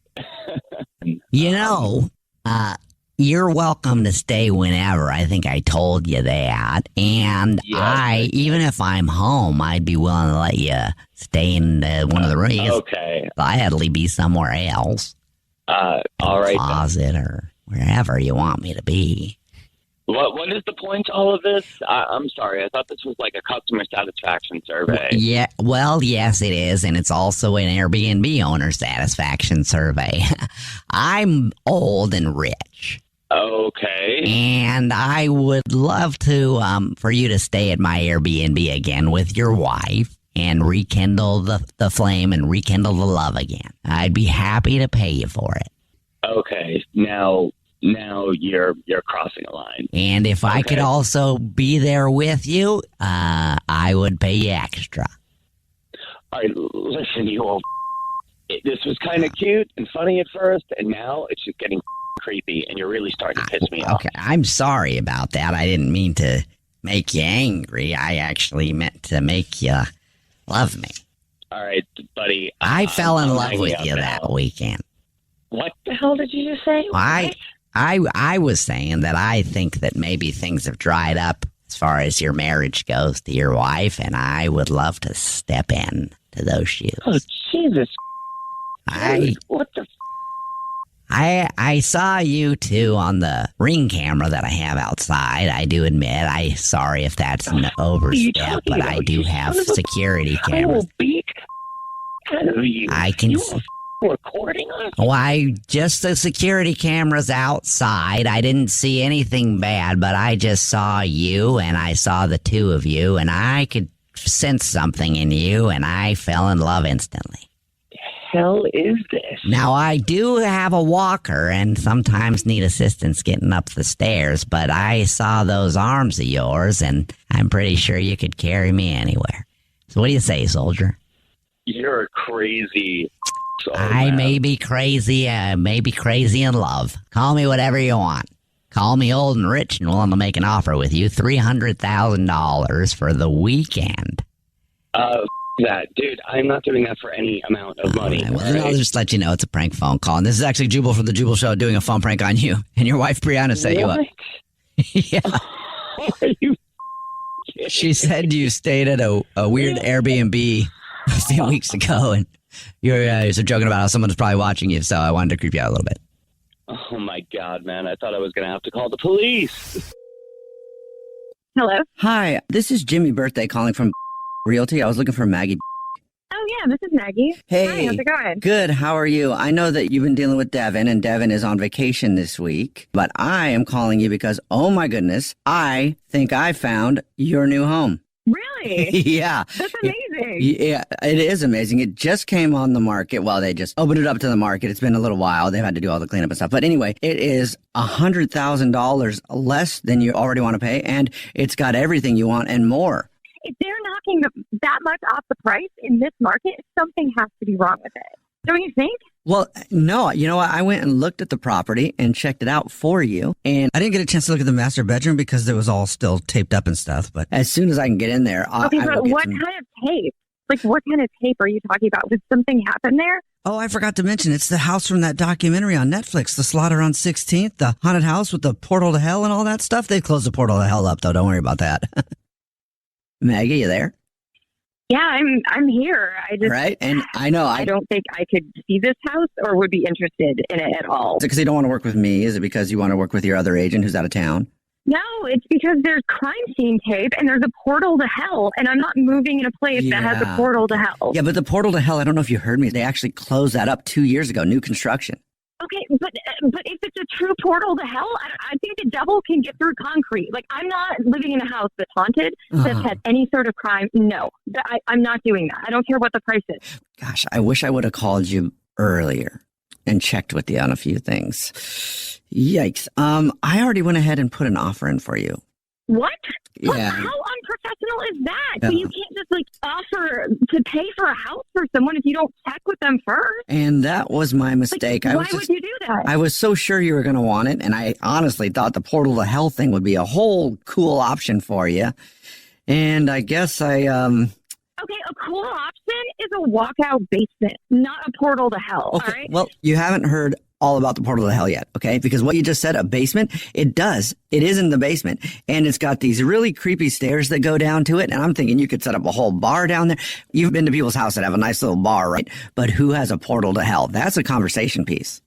It might be, but how am I going to get someone to come over if I have a portal to hell? So I'm guessing what I'm hearing is you don't want it. You want me to try to see if I can...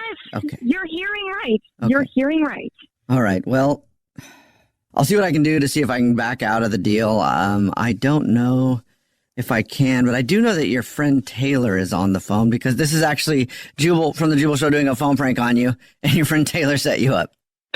What? What? It's me, Max. Oh my God. Are you serious? I was freaked out. I was thinking about, oh my God, my credit's going to be ruined. And I'm like, no, you were on it all. You were so worried. I could hear it in your voice. Yeah, Taylor. My heart was beating through my chest. Dude, you guys are friends. Oh my Taylor, God. Taylor, wouldn't you want to go over to Maggie's house if she had a portal to hell? It's pretty cool. Come on. I would absolutely want to go into that bar. That sounded so fun. Hello? Yeah. Yeah, it's Bill. I'm sorry, excuse me? Yeah, it's Bill, and nobody's here to answer the door, so just wonder where to put the stuff. Who are you trying to reach exactly? This Bill. Your Bill? Yeah, this Bill looking for Jill. Jill.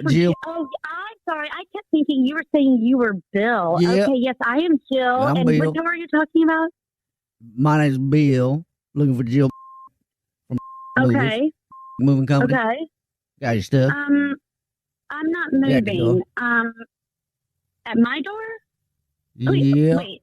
Yeah, we got to unload this truck soon because we got a couple more places to go unload some stuff. So we got to unload this stuff real quick here, Jill. Ain't nobody home, nobody answer the door. So we got to figure it out real quick if you can. If you can come down here, maybe open the door. We can load the stuff in. We can put it on your front porch if you want to load it in the rest yourself. I don't know, but we got to get moving here pretty soon. First of all, Yep. Bill, Yeah. do you have a contract or anything? And Yeah. are you sure you're in front of my door? What color is the door so I know you're in front of my door? Well, it's a regular white door. Brown door. Okay. White brown door. How much stuff is... I got the address here. you- Street. That's the address. Oh. Is Jill on the invoice here in front of me. I got, with Tim. Tim. Tim. Oh. Uh-huh. Yes, I do. But Yeah. And you have his actual physical stuff in a truck Got an right invoice now. here said Tim paid for it. Paid for the move. Move's supposed to be done today. To this address we are right now, Street, and Jill is the contact. Okay, wait. Is Tim there? Well, ain't nobody here but us. Got me, got a couple of other guys with me. Help me move the stuff because got quite a little bit of furniture to put inside here. So we got three guys here. Tim is not. I don't know who Tim is. I never talked. Sir, Bill, you're Yes, like 5 steps ahead of a conversation that's not even finished yet between the invoice person and me. So hold You on, talking I'm gonna about have to ask Tim? my boss if I can take lunch now because this is I'm freaking out. So can you just stay there for a second? And Well, we got to move along because we got a bunch of other moves we got to make today. So, Jill, if you could help me get in this, you know what? We've done it before. If you're at work, you can't get out of there. I can have one of my guys over here, Jimmy. He can pick a lock, so we can pick a lock. If we get you approved to pick a lock, we've done that before. So go ahead, Jimmy. Go ahead and pick that lock. You can pick that lock, Jimmy. She said, go ahead and pick I'm that just going to lock. call Hey, we go ahead. buddy, Yeah, I'm going to call Tim, and I'm going to make sure that somebody does something because I don't even know how you have his stuff. I'm so confused. So Tim is your husband? No, boyfriend just with the floating idea of what would it be like if we shared a space. And you said what? You got it. Hey, Izzo, you know what? Jimmy just picked the lock, so we're going to go ahead and leave the stuff right here. You have a good day. Thank you very much. I'm so sorry for bothering you while you're at work. Didn't want to make the phone call, but I had to make the phone call. So we'll go ahead and just put it in the living room. We'll lock right up when we leave.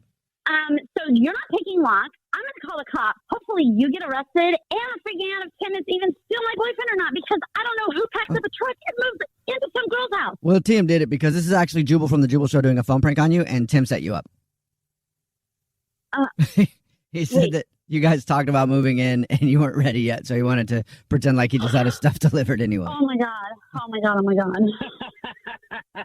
Oh, I got you. That's what you get for being so serious about everything. Oh my god. You are such a I can't believe you just did this. Like, I did not know which way to go.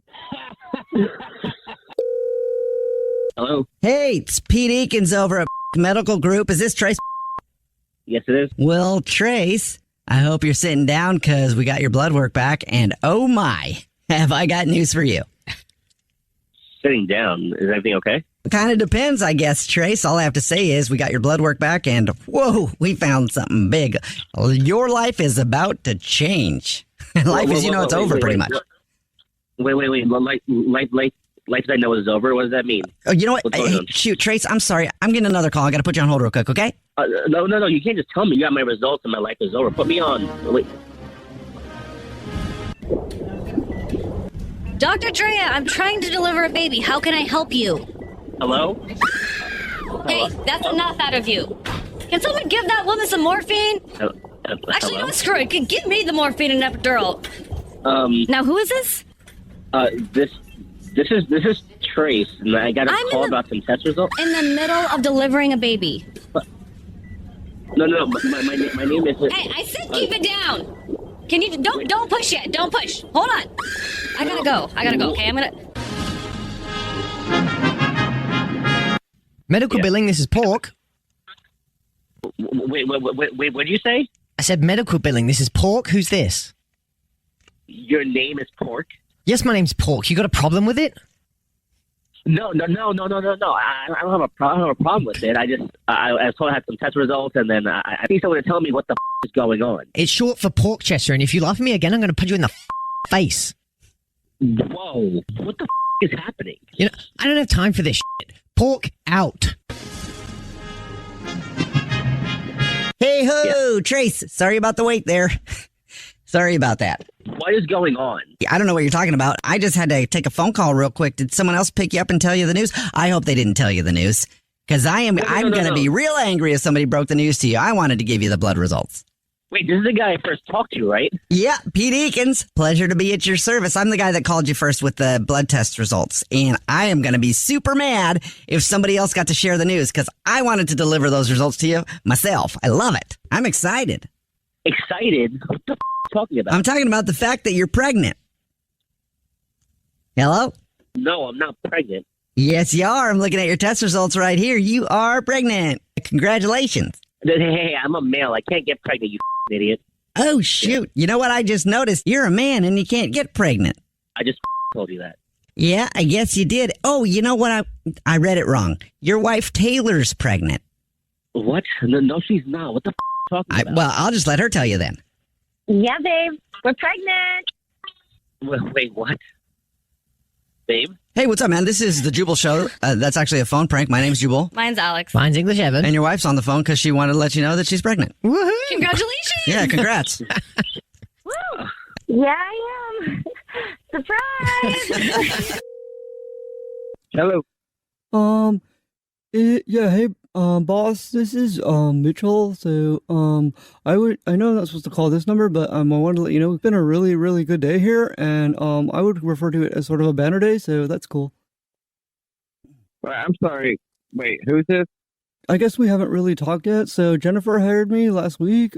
Basically, I'm your new employee. Okay. Well, hey, I really look forward to meeting Mitchell. Yeah, I need more stuff though. So. Stuff for what? Well, we're out of inventory. What do you mean you're out of inventory? What kind of inventory do you need there, Mitchell? Well, Jennifer gave me these keys to the storage unit where all the tools and stuff are, and so I went ahead and I took care of it, and yeah, we're Wait, ho, wait, what do you mean you took care of it? I mean, I found a buyer, and they came. A buyer for what? For all the stuff that we I didn't even know we were in the business of selling tools. What tools did you sell, Mitchell? The tools. Tools for the. What are you selling? I guess maybe you don't know the situation because I know you're like the boss and everything, and you haven't. Yeah, walk me through it, Mitchell. Just walk me through it. What exactly are you selling today? Well, I assumed that she meant to go ahead and sell all the stuff in the storage unit and the tools. Whoa! Like I said, no. Okay. Yeah, I know it's hard to believe, but it's been a banner day. That's what I mean. Like, we've made a lot of money today. Yeah, wait, you're selling tools? Well, I sold them all, so that's what I was saying. Like, I'm not selling them currently. I need more tools to sell.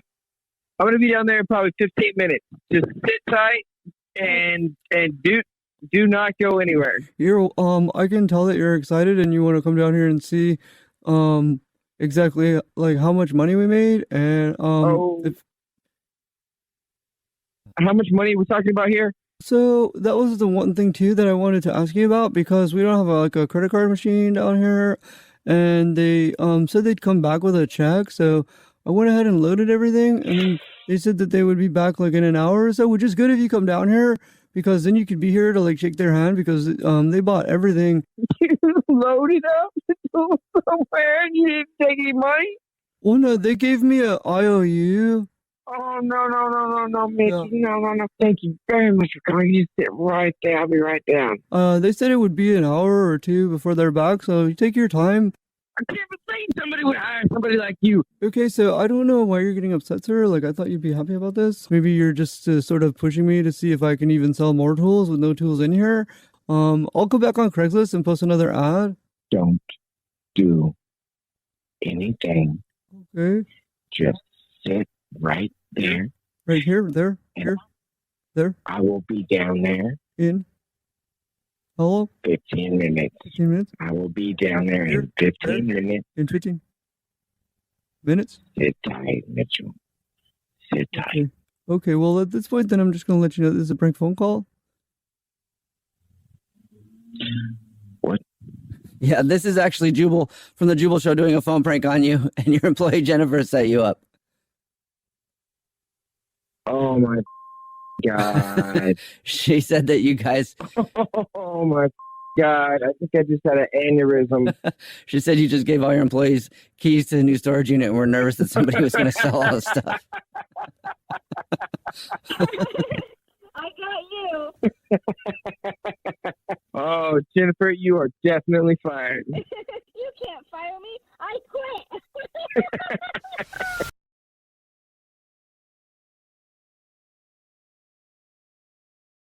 Avery is on the phone today for a first date follow-up, and she's getting ghosted by a guy named Toby. So we're going to see if we can figure it out for her and call him in just a few minutes and ask him why he's ghosting. But first, Avery, tell us about Toby. How long has it been since you talked to him? Hi, sure. So we talked online for a while before our date, and we ended up going hiking. And It's been a couple weeks, and I just haven't heard from him, which I don't know. I kind of feel like it's weird. Okay, so a couple of weeks, that is a long time. Yeah, I would feel weird about that too. Yeah. I was kind of giving it time. You know, we're both really busy. He had mentioned like work a couple times. Didn't know if he was busy, but I thought it went well. So I was just kind of, want to see what's up. Did you try reaching out to him at all in between that time? I did text him like I went on the same hike like later, so I texted him a photo of the hike, like, oh my God, this is where we were. And he just never responded to that photo. But so it's kind of benign. Like I didn't want to be too forward, but he just didn't even respond. It's like completely ghosted. So yeah, that's a big one too. Like if you went to the same place you were at and sent a picture, you would think you would get a response. I love how we do that to ourselves, though. We send text messages and tell ourselves, it's okay, this one doesn't require a response, so I'm just going to send it and whatever happens, happens. Right. And then really, you're like, dang it, you should have responded. Yeah. Yeah, I was like opening the door and it didn't. I know. It didn't open. Okay. Well, let's see what happened. Tell us more about the date and the hike then. Yeah, so we both had on our like online profiles that we like to hike, so I thought it would kind of be a good date, not awkward at all and fun. Yeah, I brought my dog, because the dog needs to get outside and get exercise, and I just thought it would be fun. And we hiked for a few miles, and then afterward we were still having a good time, so we went to get a bite to eat. And he was really nice, and he was really sweet to my dog too. Like, he looked around trying to make sure we could find a patio where the dog could sit with us outside while we ate. And yeah, I don't know, we had like a great afternoon. Did you tell him ahead of time that you were bringing the dog on the date? I don't think so. I don't know. I didn't really think, because it was a hike. We were outside. I didn't really think about it, but I don't think I did. Okay. But he didn't seem to mind. I mean, who doesn't love dogs? I don't know. I mean, yeah, must love dogs. I mean, there are some people that don't. He didn't seem like he minded it. Not that I noticed. No. I mean, he doesn't have a dog himself, but like, it didn't seem. He didn't seem offended or scared at the dog or anything. Okay, good. Was there anything that happened during the hike or maybe afterwards that could be the reason why he's not hitting you back?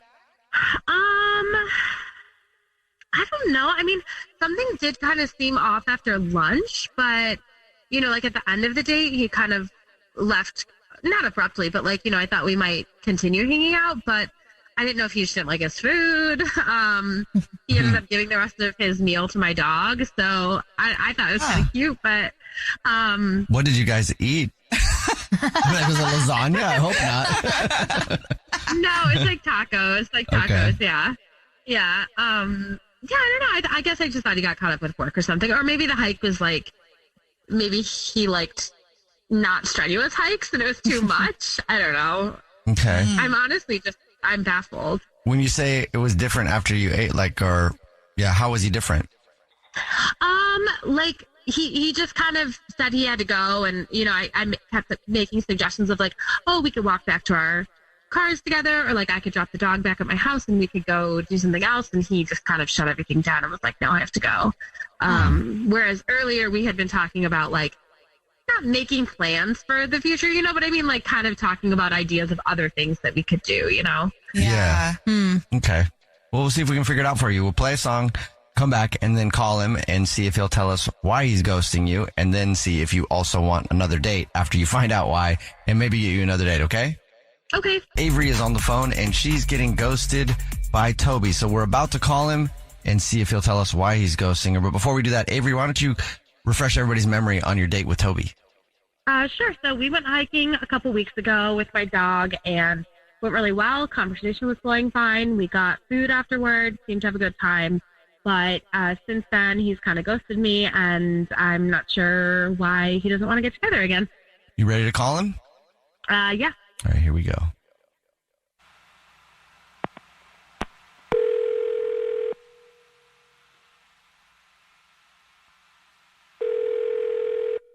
Hello?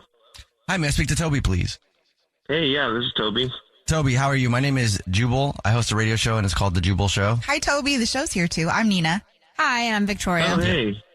How's it going? Hey, how's it going? I'm doing good. Thanks for asking. Do you listen to the show? Yeah, I've heard you guys' show. I love it. Oh, okay. We love Sweet. that. Probably heard a first date follow-up before then, yeah? Yeah. Sweet. Well, guess what, Tobes? Oh, hey, is this for the last date I have with Avery? Well, yeah. You're a smart guy, Tobes. Yeah. You seem pretty casual about this. Did you expect us to call? No, I just, yeah. I mean, that was the last one I went on, so Right. that's what we're talking about, yeah. It is what we're talking about. So Avery told us, about your date and stuff. She said she really liked you. Been a few weeks and you haven't gotten back to her. She doesn't know why you're ghosting her, so she wanted us to ask you. Would you tell us, please, Tobes?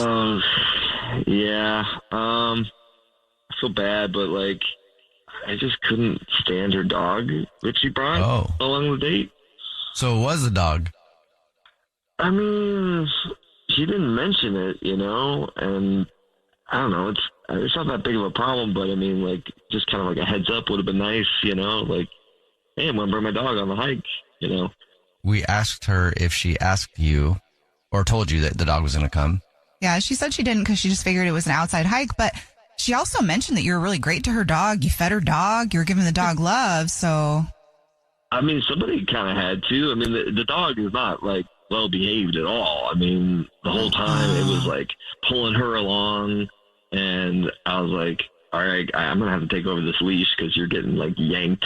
So it's kind of annoying, you know, and then, we got lunch and the dog just was like sitting there, like begging for food constantly. And I mean, she didn't do anything to like stop it. She just kind of was like, oh, it's so cute. Like, isn't she cute? And I was like, no, I mean, it's staring at my food. Like I'm trying to eat. And I eventually just like gave the dog the rest of my food. Cause I was like, it's just salivating, like looking at my food. So she told us that you gave the dog the food. She thought maybe that you wanted to, but you just gave it because it wouldn't stop. Sucker. No, I was like, it looked like it was like judging me, you know, like judging my order of tacos. I was like, okay, here, have it.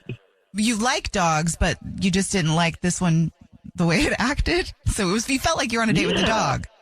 Yeah, I mean, I know I love dogs. I love animals, but I mean, not that dog. I mean, if that dog behaves the way it does, it says a lot about its owner. Oh, okay. What? Are you crazy? My dog is really well behaved. I honestly can't believe you have a problem with her. I'm super offended right now, actually. Hey, Toby, that's Avery. That's part of the drill. Yeah. Hi there. Hi. I would disagree.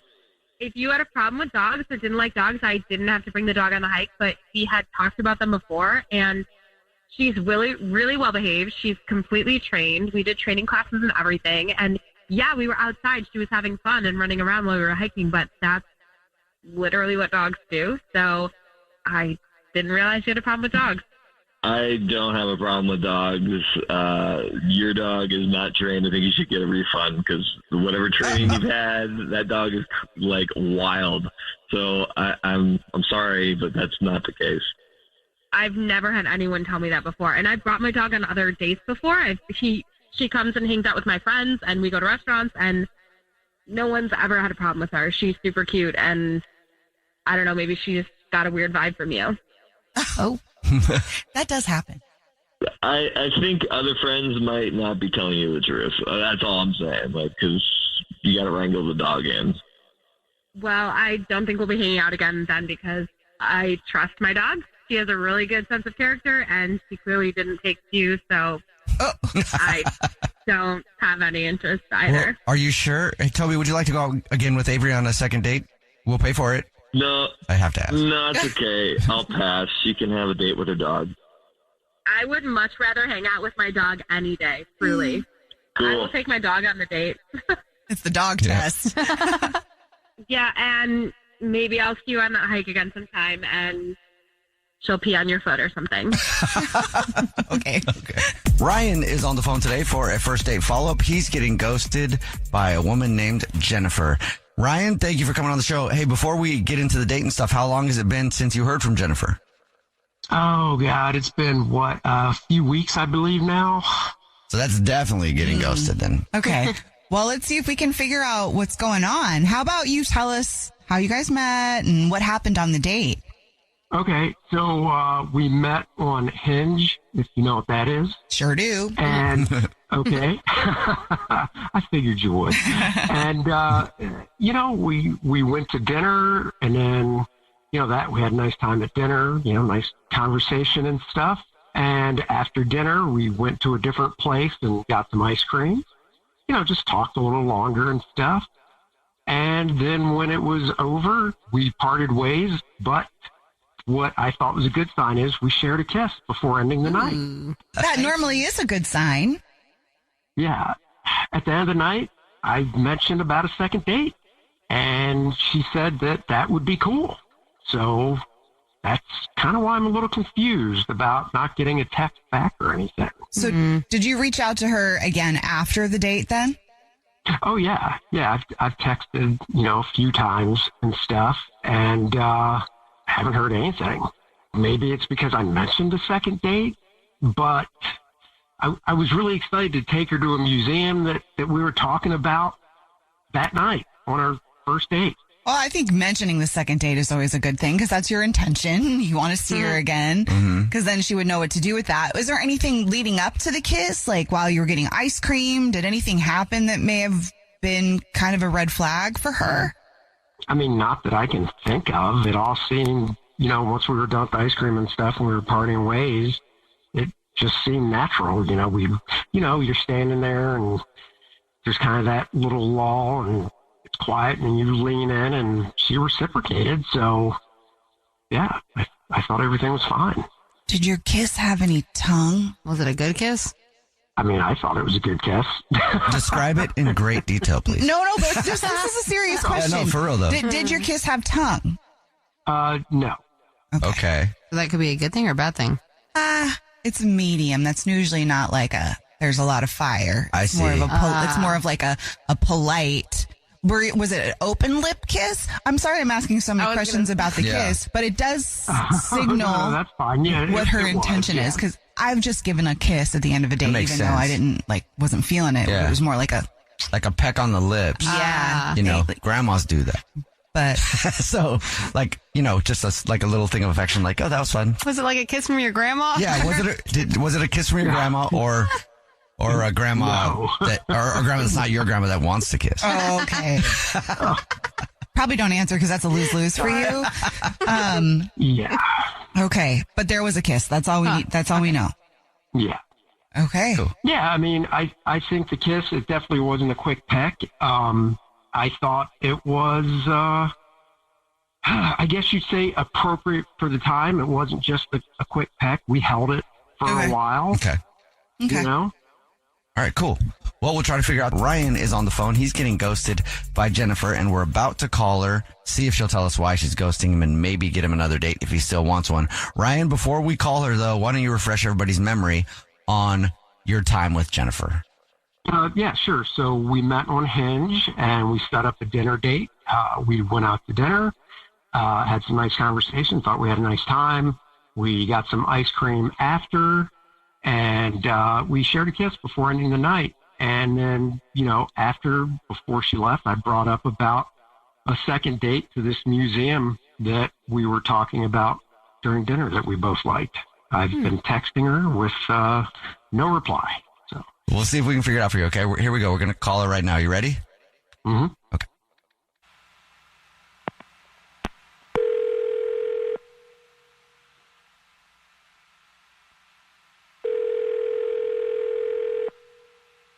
Hello? Hi, may I speak to Jennifer, please? This is? Hey, Jennifer, how are you? My name is Jubal. I host a radio show. It's called The Jubal Show. Hi, Jennifer. My name's Nina. I'm here too on the show. Hi. And here. And I'm Victoria. The what? The who? Show? The what? It's called The Jubal Show. It's a radio show. We do a segment on our show. It's called the First Date Follow-Up. That's where if you go on a date with somebody and then end up ghosting them, that person can email us to get you on the phone and ask why you're ghosting them. And we got an email about you. You did? Yes. It's from a guy named Ryan. Ryan. I mean, I went out with a guy named Ryan the other week, but I don't know why he would call a radio show. Well, he is just a little concerned because he never heard from you after the date. So we're just checking in to make sure everything was okay and see why you're not responding to him. Oh, well, okay. So I recently moved here. Mm-hmm. Like, I haven't lived here all that long. And so I've been kind of trying to connect with people and meet people. So I've been going out on a whole lot of dates. And I love to go out, but I don't know if Ryan's like the guy. Like, I didn't feel a real connection with him, like, at all.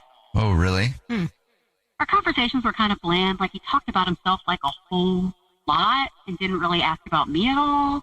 And then it felt a little, like, weird because we went out for dinner, then we went out for ice cream, and he brought up a second date, and I didn't want to be mean, but then he kissed me, and it was not good, let's just say. It was, like, wet. So we talked to him, and we asked him some questions. He thought that you guys had a really good time. He was really into you, and he thought that the kiss was nice. So your experience, it wasn't. It was wet? Yeah, it was like I didn't want to be mean, so I kind of like held it there, because I was trying to not hurt his feelings. But it was an open mouth kiss with no tongue, so it's just kind of like wet. Like, I don't know if the girls there know what I mean when I say it's like a wet feeling on your face. Yeah. And just the lips wet, not because no tongue. Yeah, but it made like my whole face wet. Yeah, I do know what you mean. That's interesting. He was really doing some like fishy stuff. Yeah. there. Was he I like get it. licking his lips a bunch beforehand? Some people just have like really wet mouths. Yeah. And like, I don't know. I guess. Why is there a reason you didn't text him back to tell him like, hey, maybe it's not going to work out or something? I don't know. I just kind of didn't want to hurt his feelings. And I, like I said, I like going out. I like meeting people. I just didn't feel a connection. And honestly, this is going to sound terrible, but I've been out with so many people that I forgot who was who. Oh, okay. So you forgot that Ryan was the wet kiss guy? Well, now that you've refreshed my memory, I can't forget it. But, I went on like 300 dates that week. So, I just want to meet people and find a connection. And I just don't feel a connection with him, which is probably why I just put it to the side. Okay. All right. Well, thank you for being honest. Appreciate that. I need to be honest with you now and let you know that Ryan has been on the phone this whole time. He's been listening and wants to talk to you. What? Yeah. Yeah. Hi, Jennifer. It's Ryan. Hi. Hi. Wow. He's just I didn't want to be little mean. thrown I'm off. sorry. No, that's fine. And I mean, one of the things you said was the conversation was bland, and I talked about myself a lot. I mean, I did that because, you were asking a lot of questions about me, so I was, answering the questions. I don't know. Usually you kept asking me lots of questions. Someone asks you a question about you, you say, oh, and what about you? But you kind of never did. You just kept talking about yourself the whole time. And I didn't want to sit there and act like I was talking about myself the whole time. But basically, like I would ask you a question like, where did you grow up? And you didn't even bother to ask me. It's so weird. I don't know. I mean, it is 2023. You can easily just go, oh, and by the way, I grew up here, and I can't read your mind going, oh, does she want me to ask her questions now and stuff? I don't know. I just feel like it's basic, like, etiquette, conversation etiquette. You ask people about themselves as well. You try to balance it, and you just didn't. And I mean, that's neither here nor there. I don't know. I had to put you to the side, and I'm sorry. Okay. That's one way to put it. Yeah. I mean, yeah, I get it. Asking questions back and stuff. But I got to say, a little thrown off by your description of the kiss. The wetness of it? What? Yeah. That is, Yeah. I've never heard that before. Sloppy. Well, maybe people weren't being honest. Yeah, it was pretty sloppy. I mean, sloppy. I mean, sloppy and wet. We didn't even kiss with tongue. How could it be sloppy? I don't know, man. Maybe you need to practice or something. Oh. This isn't high school. I'm not going to use my hand like you see nerds in movies do. Okay, hold on. I did that. I've never had a complaint like this before. Look, my lips are appropriately moist. Okay? I know that. That means that I've never had a complaint before about the wetness, moistness, whatever you want to say of my lips, and I'm touching them now. They're appropriately moist. I mean, I don't. Well, maybe what you think is appropriate moisture is not appropriate for me, Ryan. Sorry.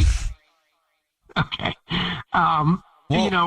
Hey, real quick, I'll just interject. Jennifer, would you like to go on another date with Ryan? We'll pay for it. No, thank you. What? Oh, okay. Shocked. Huh. Saw that coming. Well, good luck. I hope you find somebody that has appropriately wet lips for you. Yeah, I definitely will. And Jennifer, good luck in your quest to find somebody with appropriately dry lips. Randy is on the phone today for a first date follow-up, and he's getting ghosted by a woman named Rose. And I really hope that they go out again because Randy and Rose. Aw, double R. Double R. Randy, before we find out about your date and why you think you're getting ghosted, how long has it been since you talked to Rose? It's been about a month. Whoa. Okay.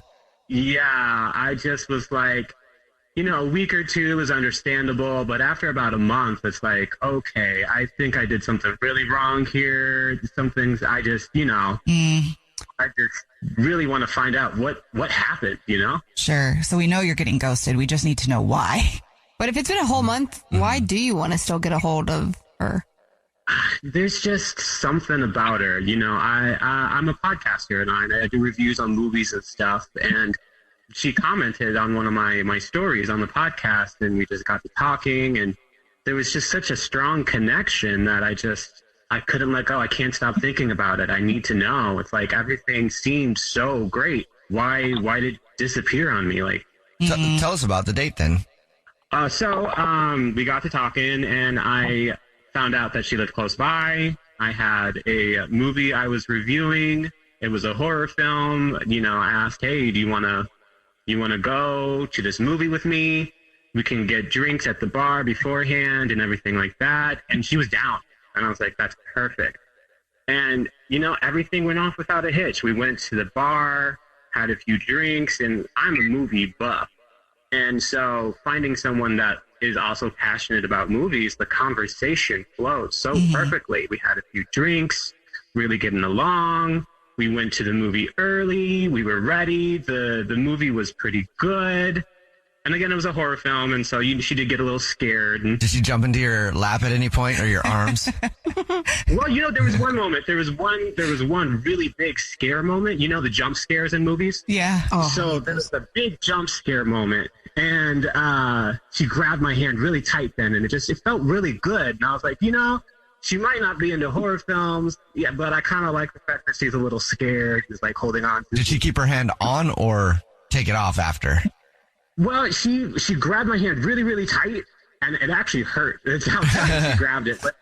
But after that, it was kind of like deadpan. She was like, nope, done. And I was like, oh, I guess that was too much.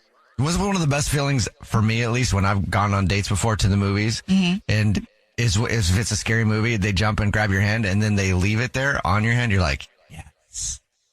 Yeah, exactly. So then, she's like, I need to go use the restroom. And I was like, okay, go ahead, do your thing. Then 10 minutes go by. Oh, no. 20 minutes go by. The movie ends. I'm like, Rose, where are you? You know? And so it was like kind of weird. It's like everything seemed to be going so smoothly. And then out of nowhere, you just disappear on me. Like, did she just bounce? Yeah, she just bounced. And so I at first I was scared. I was like, is she okay? Did something bad happen?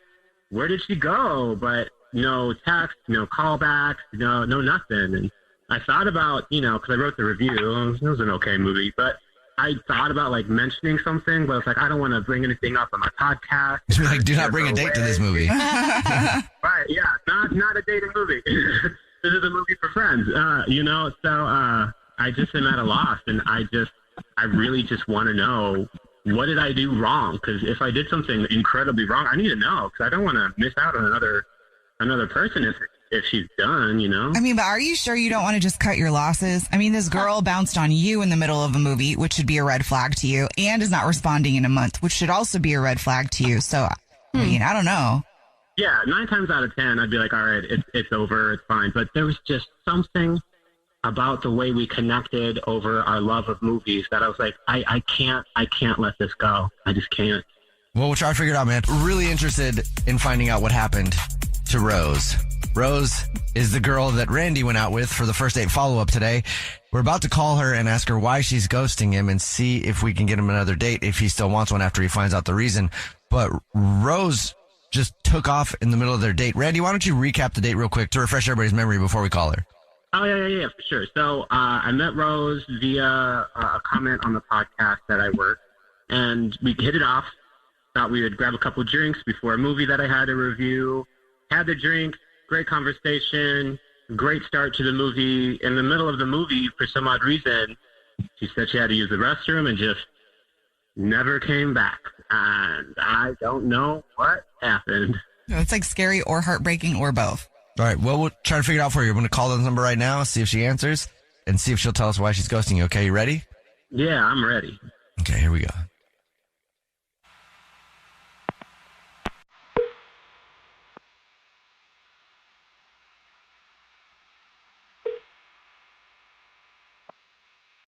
Hello? Hi, may I speak to Rose, please? This is she. Hey, Rose, how are you? My name is Jubal, and I'm calling from a radio show. It's called The Jubal Show. Hi, Rose. This is the show, too. My name is Nina. Hi, and I'm Victoria. How are you? Hi, guys. I'm fine, I guess. Oh, my gosh. Do you listen to the show? I do. Thank you. Appreciate that, Rose. So why are you calling me? That's, I guess, like. We're just wondering why you ran out of a date in the middle of it. Mm-hmm. Oh my God. This is the first date follow-up, and Randy emailed us about you. You guys went out, and you were at a movie, and then you went to the bathroom, and you were gone. You haven't talked to him since, and Randy is wondering if you would tell us the reason that you're ghosting him. Well, we're glad to hear you're okay, because that was a little bit scary. Right. No. Okay. So, oh my gosh, I have no idea, like what he may have shared with you, but yeah, I mean, I know the show. And so okay, we're going to talk about this. Okay. What did he say? I mean, what did he say? Cause I love the date. I mean, I absolutely love the date. Why did you leave it? Oh my gosh. Well, like, first of all, Randy, I don't know, if he mentioned that he's a podcaster. So kind of like you guys, like he's on the radio and has like this really sexy voice. He was even sexier in person. So like we went out for drinks before our date, and I'm not a big drinker, but I knew that I needed to kind of like loosen up, and everything was perfect. I mean, everything was perfect. And I was feeling like loose. I was feeling, just comfortable. I'm not a huge horror fan. I mean, I haven't watched like horror movies since like high school, but like whatever, it's not that big of a deal. I don't feel like they're that, there's not that much artistic stuff that goes into it, so I'm not into like dumb slasher flicks or anything like that. But this movie was okay, but I do get scared easily. I mean, I felt comfortable holding his hand. Randy was so like good to me and gentle, and it felt so like perfect. There was like no judgment or anything, but there was this point in the movie that I got scared. And I don't know if any other women out there, I mean, my doctor said, okay, I peed myself. Oh my God. Been there, girl. It's okay. Wait, you peed your pants? Mine's from laughing too hard. I did. I peed my pants. Oh my God. And I didn't know what to do. And I thought about it a second because, like it was dark and it just happened. It didn't mean to happen. And so I excused myself to the bathroom. And when I made it to the bathroom, I was mortified because it wasn't like I was going to be able to go under the like hand dryer. I wore this skirt, and I guess I just had too many drinks. I don't know. And I was completely covered, and I'm sitting there thinking like my chair is wet. My entire skirt is wet. Like he is so sexy. He's going to think I'm a crazy person. And I just was I was too embarrassed. You know what I mean? I just slipped out when no one was looking. Thank God. I mean, and I had to run to my car. I had to go home. I had to completely change. And that's how it is when like a little bit comes out and you can't stop it, and then it's like literally you can't sometimes, and then it just keeps going. I know this is after the fact, but if it ever happens again, just get a soda and dump it on yourself. Yeah, just act like you're knocking over. Yeah, great idea. Yeah, in the future, it might save you a little bit. Right. Yeah. And I guess I was not thinking. That's a great idea, by the way. I was so flustered that, and I mean, I got Randy's text. I just did not know what to say because I don't want to start off with like lies, and he didn't say anything about it on his movie review. So, and I listened for it. Like I did. So that's cool. At least he didn't say that you peed your pants on his podcast. Yeah. He wasn't like, I took this crazy person out for a date and she peed on me or something like, no, like that. It wasn't the goal. And yeah, so I don't know what to say. Well, I think you said it all, basically. You also said it to Randy because he's been on the phone listening and wants to talk to you. Oh my God. Hi. Hello. Hi, Rose. I am so sorry. I really am. I am so sorry. I've been trying hard not to laugh. Like, oh my Rose, God. I understand completely. I am just so happy that it was not something crazy or that I did something wrong. Yeah. No. Accidents happen. No. What comes in my head? Yeah, no. When Adam Sandler goes, "You're Randy. not cool unless you pee your pants," Yeah. Right. No, and I was totally gonna like do a Billy Madison moment too, but like I didn't know if it would be. It's not funny. It's not cool. It's so not funny. Gross. It's funny. It's pretty funny. Honestly, like now that I've had, I wish you would have said something, been like, "Hey, I had an emergency. I needed to go home. Can we reschedule?" But honestly, the biggest thing I feel right now is relief. Like, I still feel really connected to you. And it's funny now. Like, if you'll have me, I would love to go on another date and we can laugh about this, you know? Rose, would you like to go on another date with Randy? We'll pay for it. Absolutely. Absolutely, I would. Just so long as this does not become our story of how we met. Like, we're going to need to come up with something else. I mean, we'll do another one. So I have another review that I'm doing next week, and it's a comedy. So maybe we'll just try it again, and we'll watch a comedy. Yeah. Depends how much you laugh. That's when it really happens, Rose. Maybe bring some Depends just in case. Right. I will be prepared. Being your pants is cool. Consider me Miles Davis. Oh, that was the grossest thing I've ever heard in my life. Chloe is on the phone today for a first date follow-up, and she's getting ghosted by a dude named Dan. Chloe, thanks for coming on the show. Before we get into your dating stuff, how long has it been since you heard from Dan? It has been 2 weeks. That's kind of been the sweet spot lately. How many times have you reached out to Dan in those 2 weeks? I mean, I've reached out a couple of times, but like, I didn't want to sound desperate, but I just reached out a couple of times, and I've heard nothing. Nothing. All right. Well, tell us a little bit about your date with Dan. Yeah, Dan was super, super cute, and we went out to a really nice dinner, and we walked around after our dinner, and we chatted. When you say really nice, what does that mean? It means like expensive. It was an expensive dinner.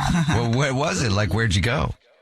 We went to a steakhouse. It was adorable. Nice. Like candlelight. Yeah, like the white linen tablecloth, you know what I mean? And I really liked him. And then we walked around. There's like a park across the street. So we talked for a while. And then at the end, we, had a goodnight kiss. And I'm just wondering what happened in between that magical date and him not responding to anything. Is there anything that may have popped up on that date that would have been kind of awkward? Like, is your kiss good? I think, so I've been like analyzing all of it, you know what I mean? Like replaying everything. I think the date itself was fine. I'm worried though that he thinks that I like live with my dad because my dad and my little brother were visiting to look at colleges. Mm-hmm. And they just like stopped by my place. And they came like 10 minutes before Dan got to my house. And I didn't know what to do because he was already on his way. But my dad ended up opening the door when Dan showed up. And so, I don't know. And like when I guess he said something like, have a good time, it was just really awkward. Did Dan mention anything on your date about thinking that you lived with your brother and dad? No, not really. He thought. I told him. I was like, "Hey, my dad's here and my brother, they're just visiting." But I don't know. I guess he just didn't think I was telling the truth. Unless your dad said something to him that you don't know about. And then also, first of all, if you did live with your dad, there's nothing wrong with it. Adults living with their parents is totally normal. Housing and rental costs is really high, but I'm lucky enough to have my own place. But I don't know. I just, that's the only thing I could think of. Let's think about like when you were in high school and we would go on dates. Did your dad ever have any awkward interactions with them at that time? Just to see if old habits popped up again with your new guy. Yeah. I mean, like my dad is a troll for new guys. Like he's so like, when will you get my daughter home? Or at least he was back then. But I mean, that was years ago. And I just don't see him doing that now. And in fact, he was left alone for like maybe 30 seconds while I was putting my shoes on. So like, I don't know. And the thing that sucks is on the actual date, we aligned with everything. And it's so hard to find that. I mean, we were aligning on we both want kids. We have the same religious background. He is very educated, which is really important to me. Literally everything I could have ever thought that I wanted in a guy, I got with this guy. What was the last thing he said to you? He said, let's do this again. And I was like, great. And then we kissed, and then I went inside. Okay, well, we'll see if we can figure it out. Chloe is on the phone, and she's getting ghosted by a dude named Dan. So we're about to call him in a minute and see if he'll tell us why he's ghosting her and maybe get her another date if she still wants one. But before we do that, Chloe, why don't you refresh everybody's memory about your date with Dan?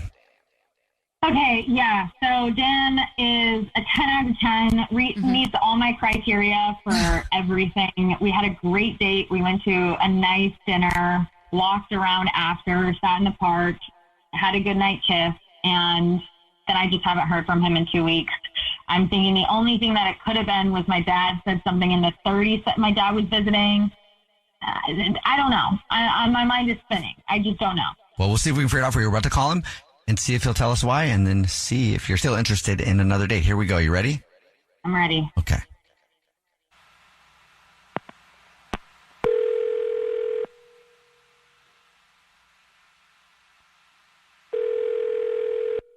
Hello. Hi, may I speak to Dan, please? This is Dan. Dan, how are you? My name is Jubal. I host a radio show, and it's called The Jubal Show. Yeah, hi, I'm Nina. I'm also on the Jubal Show. Hi, and I'm Victoria, also on the show. What's up, Dan? Yep. What's up? For real? Yes, how are you? Oh, great. I actually listen to you guys. Time to time. Sweet. So, Okay, cool. Have you ever heard a first date follow-up before?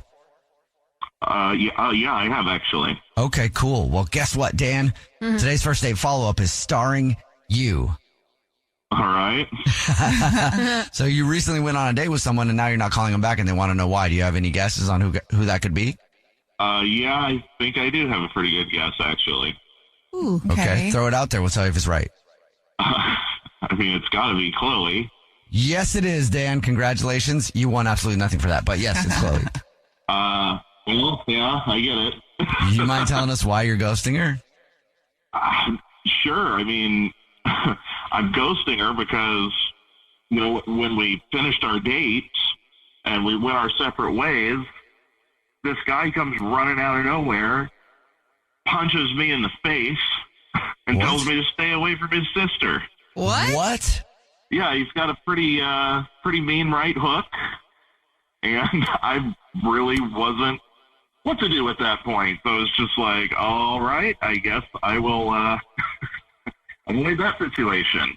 I haven't been punched in the face since I was like a freshman or a sophomore in high school. Did he just come punch you and then he was gone after that, or did you guys talk at all? No, he came flying up out of nowhere, my blind side, sucker punches me in the face, and I hardly even got a look at him because I was just so surprised. I kind of fell down a little bit, and he was just like, "You will stay, the F away from my sister. Keep away from her," or whatever. And he stalked off. That was it.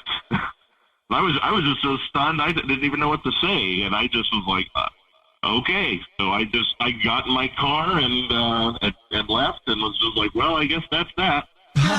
Isn't he a little guy? Didn't she say he was visiting colleges? I guess that doesn't mean he's a little guy. But I was gonna say he's a pretty decent sized boy there, but yeah. Dang, man. My brother would never do that for me. Wow. Dan, man, thank you for telling us that. I understand why you are not calling her back then. I don't think I would call someone back if that happened to me. Really? Yeah. But that's not her fault, though. Yeah, but it would just be the family's drama then. I don't have to deal with the brother trying to be like that or doing that again. Yeah. Oh, it's like it's Thanksgiving and you get punched. Exactly. All right. Well, Dan, thank you for being honest. Also, I don't know if you remember this part about the first date follow-ups, but Chloe is actually on the phone listening and wants to talk to you. Wait, I am so confused. Are you, my brother came out of nowhere and just sucker punched you in the face?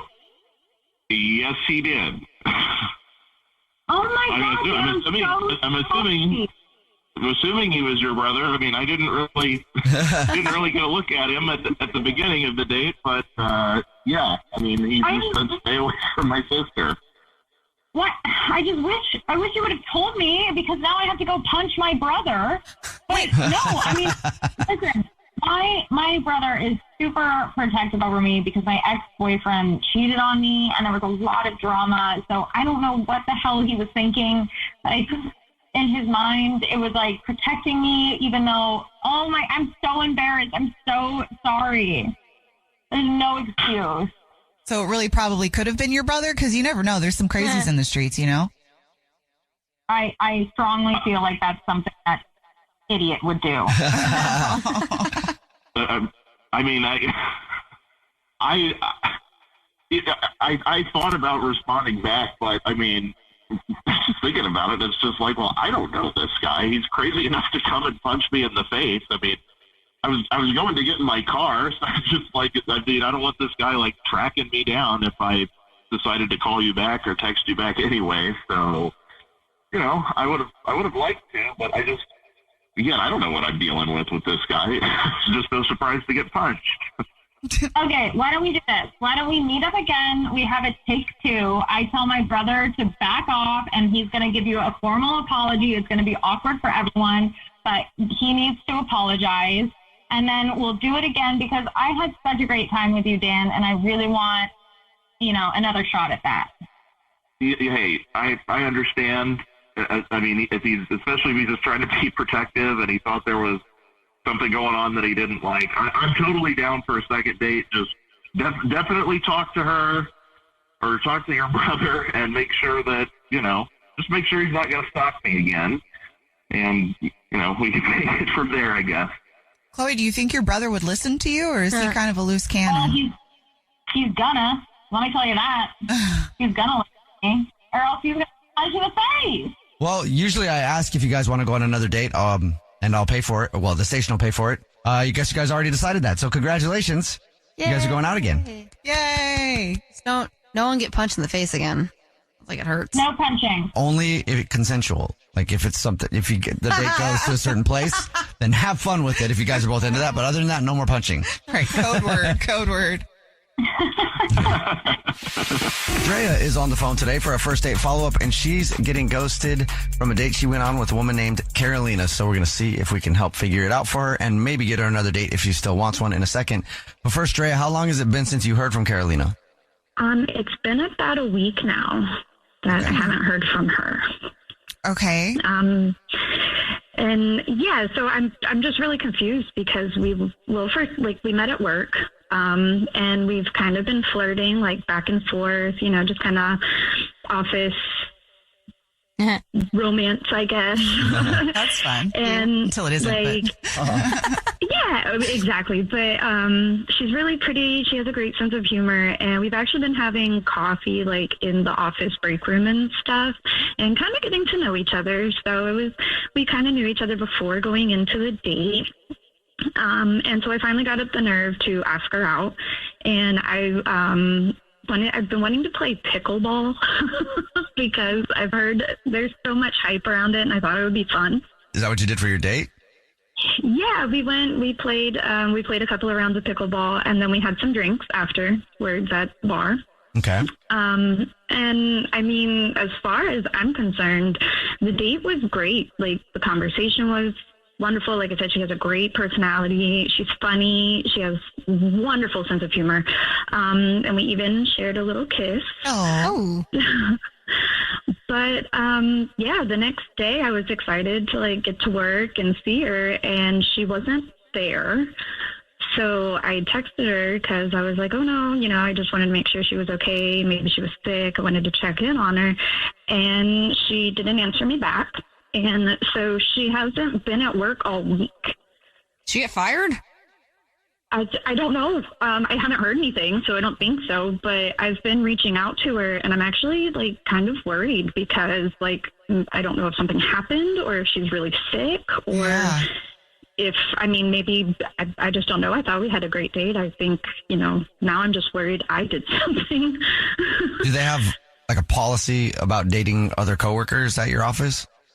Only if you're, like, you can't, like, supervisors can't date hourly employees and things like that. But if you're both hourly, then you can date.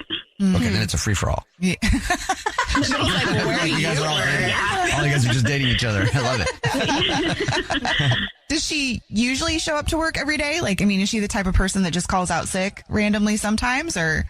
No, she's actually pretty good with attendance, which is why I'm so worried that she's missed so much. Did anything weird happen on the date? Like, was there a moment where you felt like, I don't know? I mean, not on my end. I thought everything went great. Like, when we parted on great terms, and, you know, we even said, we were kind of even like, hey, see you at work, ha ha ha, like, see you around the office, and just kind of made a little joke out of it. But I'd be worried too. Yeah. Have you asked around about her? I asked a couple of people, but nobody really, everybody just kind of says they haven't heard from her either. Especially a week, I feel like, is a good amount of time to not be in the office. Right. Like, do you know where she lives? Just do a drive-by. Or, I mean, just maybe see if not. she's there and stuff. I don't know. It's an idea.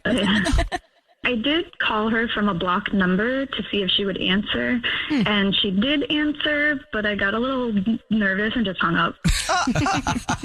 Oh, no. Okay, so you know that she's answering her phone at least. Okay. Well, good. She's alive. Yeah. Yeah, she is alive, so that's good. Okay. Now it's more so I'm worried that she's just avoiding me. Well, we'll see if we can figure it out. Well, Drea is on the phone today for a first date follow-up, and she's getting ghosted by a date she went on with a coworker named Carolina and doesn't know why. So we're about to call Carolina and see if she'll tell us why she's ghosting and maybe get Drea another date if she still wants one. But first, Drea, why don't you catch everybody up on your date with Carolina? Yeah, Caroline and I met at work. We've been kind of flirting back and forth, and I finally got the nerve to ask her out. We played pickleball, we had drinks, great conversation, and even a little kiss at the end. So I'm just wondering why she's not returning my texts or calls. And she hasn't been to work for a week. Yeah. That's the alarming part. Yeah. Yeah. All right. Yeah, that's where I'm worried, yeah. Okay, I'm going to call her.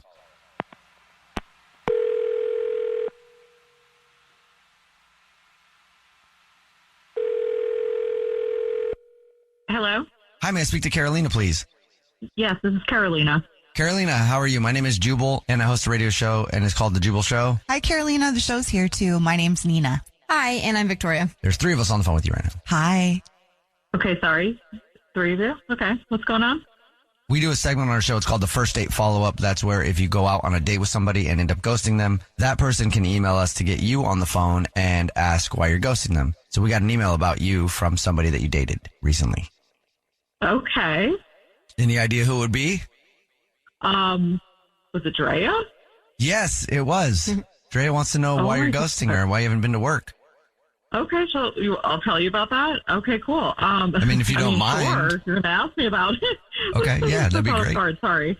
Appreciate it. Yeah, okay. But you know what? Well, fine. So I'm ghosting Drea. You can tell her this because, as we were leaving our date, something just didn't really sit right with me. It was a comment that she made. She's kind of like, oh, it's going to be amazing when my ex hears about this. She's going to lose her And I just kind of looked at it like, oh, so is this some sort of competition? Like, to me, that's like, listen, I'm getting older. I don't want to be a pawn in anyone's game. So I was hurt by that. I thought it was really uncalled for. And from there on out, I was really uninterested. She was saying that going out with you was going to make her ex angry? Yeah, like basically like getting back at her, like happiness is the best revenge. Like that's what I took from it with her saying that. So I ended up actually, I haven't been around her because I called out of work the next day. First and foremost, I did not want to see Drea, but then it turns out the universe works in mysterious ways, and I really did come down with something. So I've actually been pretty sick this past week or so. But at the same time, like, yeah, I'm getting better, but I just have no interest in being used to make someone jealous. You know what I mean? Yeah, that's I legit. get that. I'm glad you're feeling better. Like, she seems like a cool girl. But I got to protect my heart. I don't want to set myself up for something, be disappointed, get hurt. So we work together, which makes it super awkward. I just think it's probably best if we can just avoid each other at work. I don't know how I'm going to go about that once I do return to the office, but I'm going to have to figure that out. You think that she didn't really like you that much? She just wanted to make her ex jealous? Well, that's the thing. Like, I didn't see that coming, that she gave me no signs of that. It was, again, just at the very end of the date she said that. So that was when I felt let down because I thought everything went well. I thought we had really good chemistry and everything. It's just tough to find. So, yeah, it was a letdown for sure. But now I just have trying to be smart about this whole thing, I mean, I get that. Protecting yourself is one thing. But did you ever think about calling her out and having a conversation about it maybe? It was just the one date. So I kind of feel like, I don't know, maybe I don't hope I'm not being cowardly, but I just kind of want to let it go. And I really am being a ghoster here, aren't I? But sometimes, like, it's better than to just get into long, drawn-out conversations. I don't know what she'll say if I mention that comment that she made. I don't know if it'll backfire. Well, let's see. Because she's actually on the phone and she's been listening this whole time. And she wants to talk to you. Oh, my God. So, Drea, you're there right now?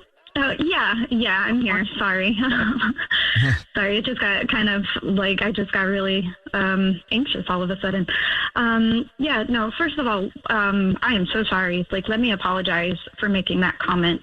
Obviously, you don't know a lot about my past, and it didn't come from a place of, oh, haha, you're going to be how I get back at my ex and everything like that. Actually, I had an amazing time with you, but my ex was kind of one of those who was kind of abusive and always made me feel small and like I wasn't good enough for anybody. And you're just all of a sudden this amazing, beautiful person who showed up. And it was just one of those things where it was more of like a happy, like, oh my God, wait till my ex sees this because haha, I finally like might actually be happy for once. And it wasn't to be petty or to use you as a pawn in a game or anything like that. It was just more of like wow, I finally met somebody like really nice and that I like and might like me back. So I am so sorry for that comment if it hurt you.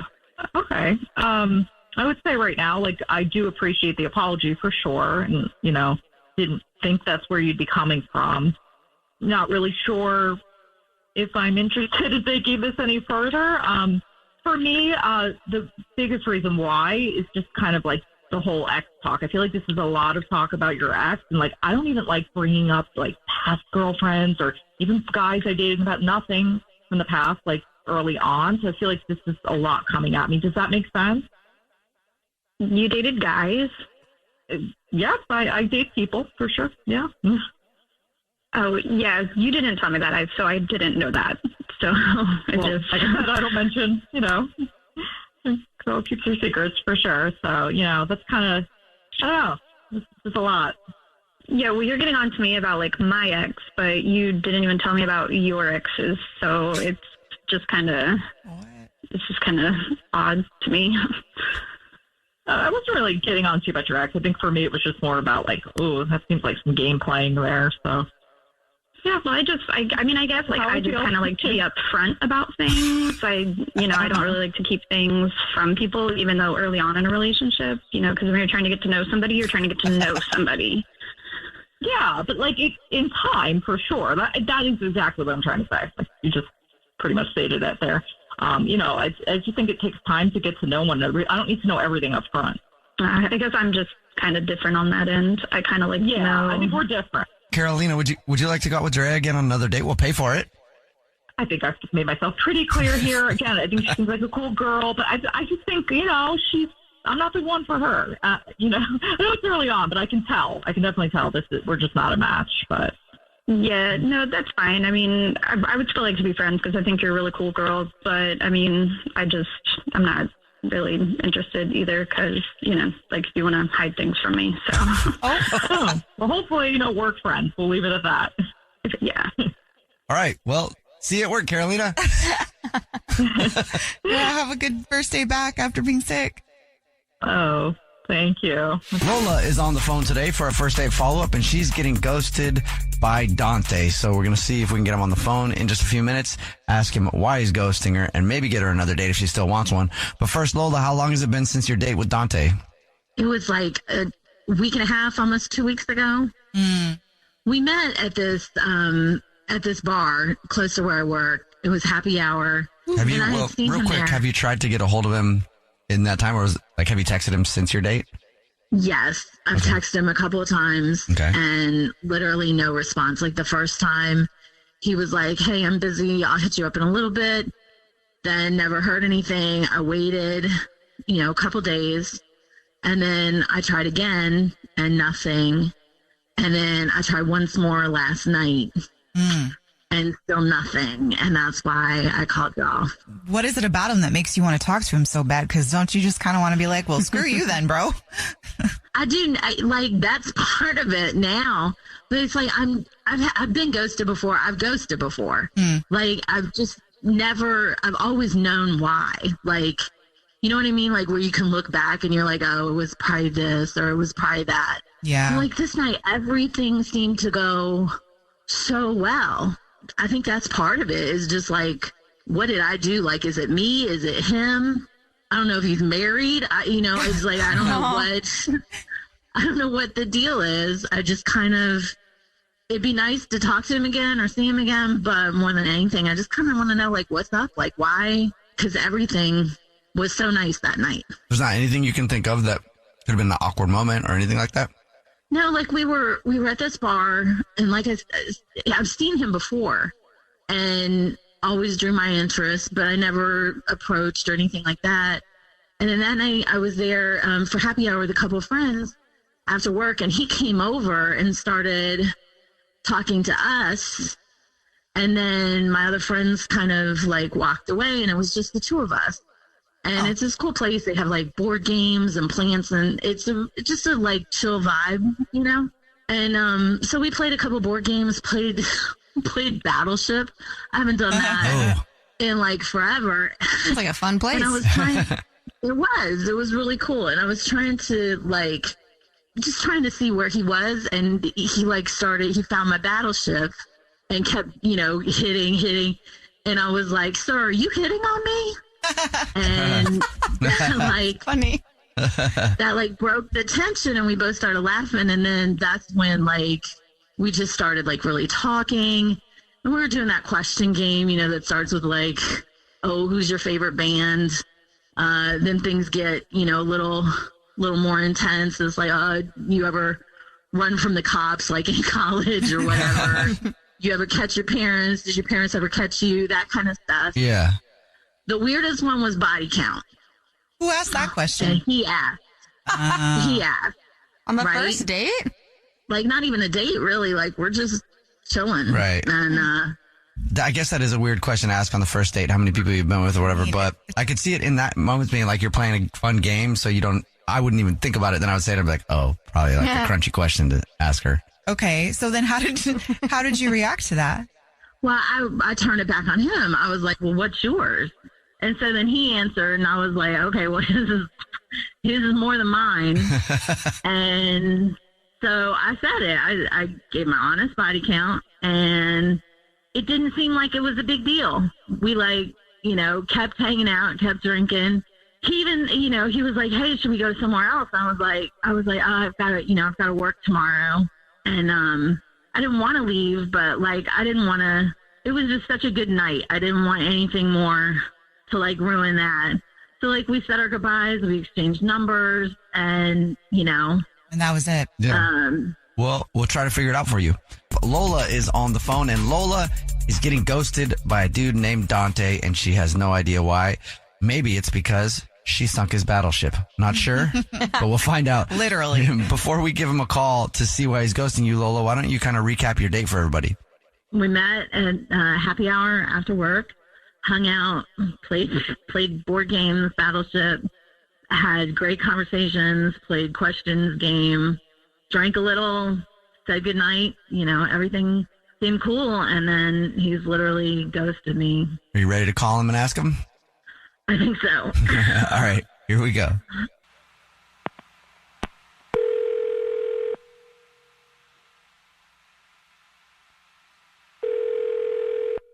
Hello? Hi, may I speak to Dante, please? Yeah, this is Dante. Dante, what's up, man? How are you? My name is Jubal, and I host a radio show. It's called The Jubal Show. Hi, Dante. The show's here, too. I'm Nina. Hi, and I'm Victoria. Oh, so this is a bunch of people calling me. Yes, What's it up, is. Dante? I'm doing pretty swell, but why are you calling me? We're calling you because we do a segment on our show. I don't know if you've heard it before, but it's called the First Date Follow-Up. It's where if you go out on a date with somebody and then you end up ghosting them, that person can have us call you and ask why you've been ghosting them. So we got an email about you from somebody named Lola. Well, I don't know if I really want to talk about that one. Really? Can you? Why? I mean, she said it was a good time. I mean, I had a general good time. Things were pretty good, but I could tell that she wasn't really like truthful to me. What does that mean? Well, what it means is when you ask someone a direct question, they just kind of like, you could tell they don't want to answer it. And then when they finally do answer it, they don't tell you the truth. Okay, so back up. Yeah. What happened? No, it's just my intuition. Okay, yeah. Explain the situation you're talking about. Well, we're playing game. We're having generally good date, playing games, and we're asking questions about each other. And I just didn't feel like the answers I was getting were really what it was. So you know how it is once you finally kind of determine you don't want to really be there anymore. You just kind of go with it, and things stay on a good note. But then once you're done, you're just done. Kind of. I just feel like there was some mixed messaging with the exchanges of numbers and stuff. Yeah, well, let's put it this way. I was just asking her, and I started asking her questions, and I wanted to know some things because it gives me a good gauge on kind of person I want to be with. And I asked her how many people she slept with before. Does that question usually go over well for you? I mean, you can find pretty quickly whether or not you want to continue something, because I have my own threshold for me. If I find that a girl has more than me, then I don't necessarily want to be with that girl. Why? I don't even know that it's about the number, Dante. I just think the question is a little bit presumptuous. I don't know if that's your business right away. Everyone has their own priorities when they date. I just find that to be one of mine. And when she answered, I could tell she didn't want to give me an answer. So then once I actually got her to answer it, I think she just set a number below mine, and it was very clear that she wasn't really telling the truth. Okay, so you just think she was lying about it? Yeah, and I have a standard for dating that I want. One of them is don't be too obvious with your lie, and the other is don't sleep with more men than me. What? What about you and the more like women you sleep with? Do you get degraded? I don't think it's equated to the same thing. Oh my gosh, we cannot have this conversation right now. I just am not. I did not have enough coffee for this. First of all, Dante, I did not lie to you. Your question was out of pocket, and I didn't want to answer because everything was going so well, and I didn't want to go this direction because I worried about like this. Exactly. Dante, that's Lola. She's been on the phone listening. Yeah, of course I've got to talk to her too now. Well, that's okay. We get an answer for you, and you can finally stop calling me. Yeah, the good news is you won't ever have to talk to me again. What I did with my body before I met you is none of your business. Literally none. It is, though. I think it is everyone's business when someone's trying to start a relationship with somebody in general, just when they're dating, when they're trying to start something, they want to know the history of the person. History of people matters. It dictates so the fact that I'm a grown woman who's literally, and I'll tell everybody, I don't care. The fact that I'm a grown woman who's literally slept with 5 men in my life, that is too much for you. 5? That probably means 10, if not more, because women just cut those numbers in half because they know they don't want it heard by everybody. He just makes up his own rules. Whoever's going to date Dante needs to show up with a diary explaining everything that's happened in their lives prior to saying, hi, nice to meet you. Sorry. No, if only it was like that, it'd be so much easier dating. I'm sure you believe that. I'm sure you do. This is like 2 different dudes. The guy I met that night and this guy, because I wouldn't have wasted my time on this guy. Well, that's because I already made my mind up against you. Mm-hmm. All right. Well, I hope that all those women that were part of your number, that's the part that trips me out.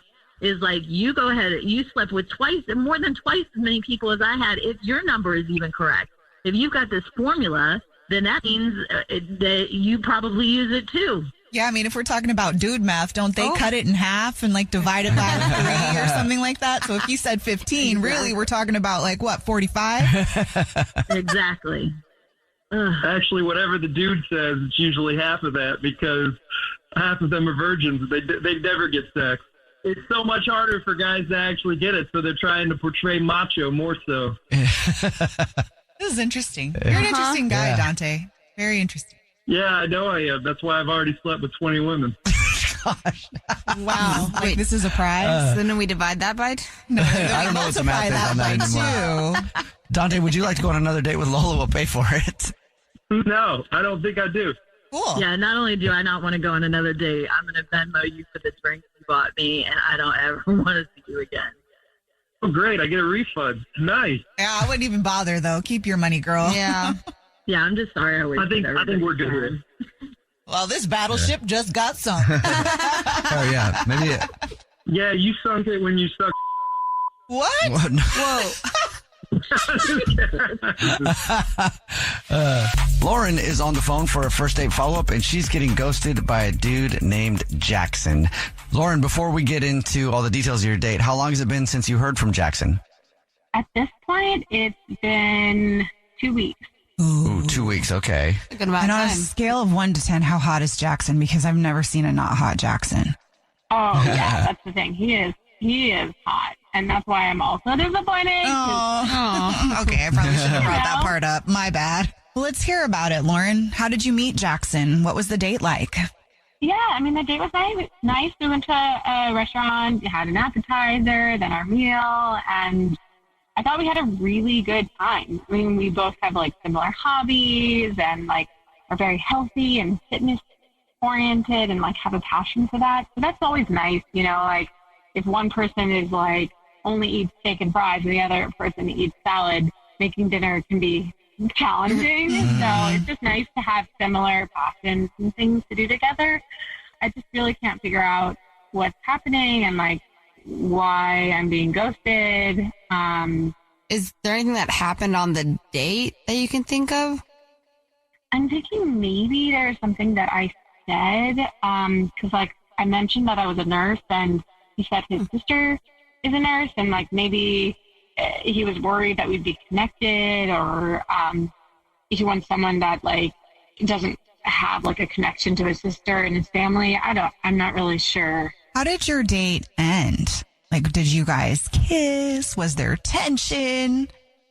I mean, yeah, we kissed. There was no tension. Like, the conversation flowed, and we had a lot of fun. And from what I thought, then again, I guess I'm here. So I guess I was talking more about, like, that physical attraction tension. You know what I mean? Like, you wanted each other and, like, could tell. Yeah, I mean, I definitely think it was there. Maybe he was being polite, but you know, we just kissed. There wasn't anything more. So, did he say he was going to call you? He said he would call. He said he was just, that was a nice date. Like, that's it. So I assumed there would be a call. She just said, yeah, that was a nice date. Yeah. It doesn't sound super romantic-y, if I'm being honest, Lauren. But that is mixed messaging. Yeah, that was a good date, and then let me make out with you real quick. Yeah, I mean, still, he did. Yeah, you guys did kiss and stuff, right? Oh, yeah. Okay. But now it's been 2 weeks. Oh. I mean, I would want to know what happened, wouldn't you? Yeah, I would too. I mean, I'd probably forget, but. Okay, I wouldn't. It just really seemed like he was just like, the conversation flowed. He asked questions. I asked questions. He was like, yeah, I'm an open book. Like, even shared like vulnerable things about challenges he's faced this year with his job and, like, how he overcame them. And it was really, like, honest and a nice conversation. So yeah, we both love to hike, and both really enjoy, like, working out in the mornings. Like, he was like, yeah, I'm an early bird and I love working out in the morning. And I was like, me too. Because, like, you know, you don't want somebody who's also who's a night owl and you're an early bird. That's just, like, not going to work. Yeah. So, yeah, it was just like those little things that I was like, oh, okay. Like, all the signs were lining up. Pretty compatible. Yeah. Okay. So, well, we'll see if we can figure it out for you. Lauren is on the phone, and she's getting ghosted by a dude named Jackson. So we're about to call him and see if he'll tell us why he's ghosting her and maybe get her another date if she's still interested after she hears the reason. And before we call him, Lauren, why don't you refresh everybody's memory and tell them about your time with Jackson? Yeah, we had a lovely time. We had a lot in common. Like, both really love fitness. Like, both work out in the morning. He's an early bird, eat healthy. You know, we just had a really nice date, and he said that he had a nice time. So I figured I'd hear back, and it's been 2 weeks, and I haven't heard back. So. All right, cool. Well, we're about to call him right now and see if we can figure it out for you and maybe get you another date. Here we go.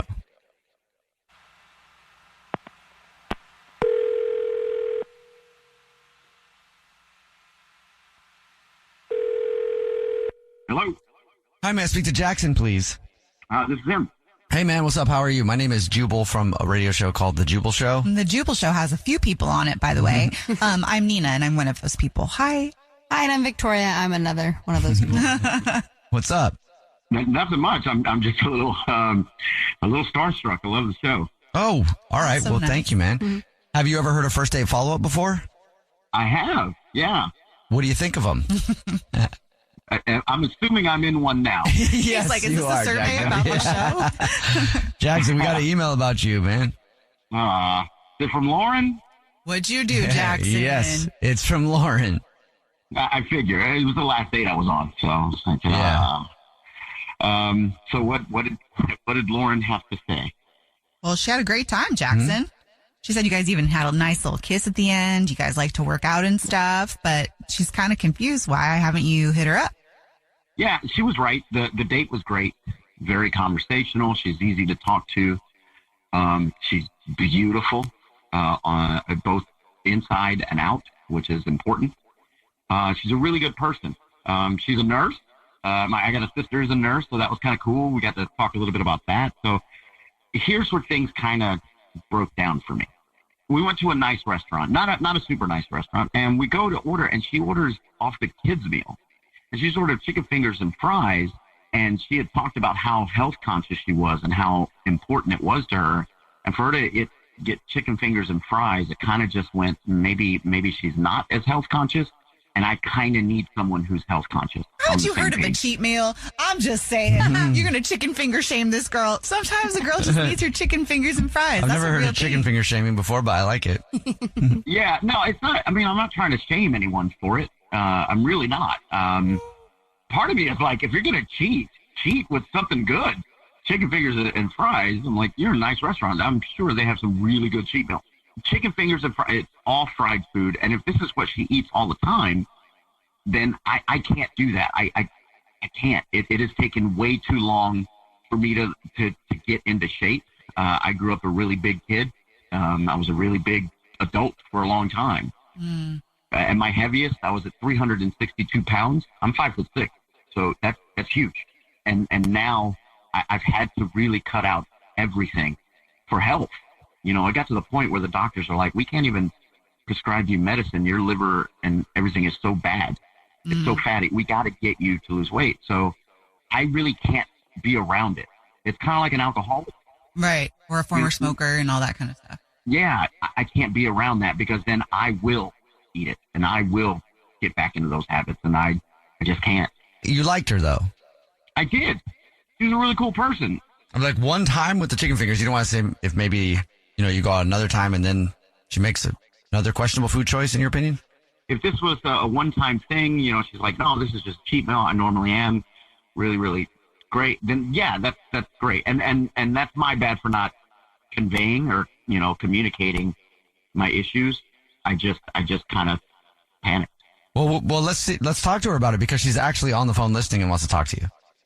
Oh, yeah. Hi. Oh, yeah. Yes. Of course she is.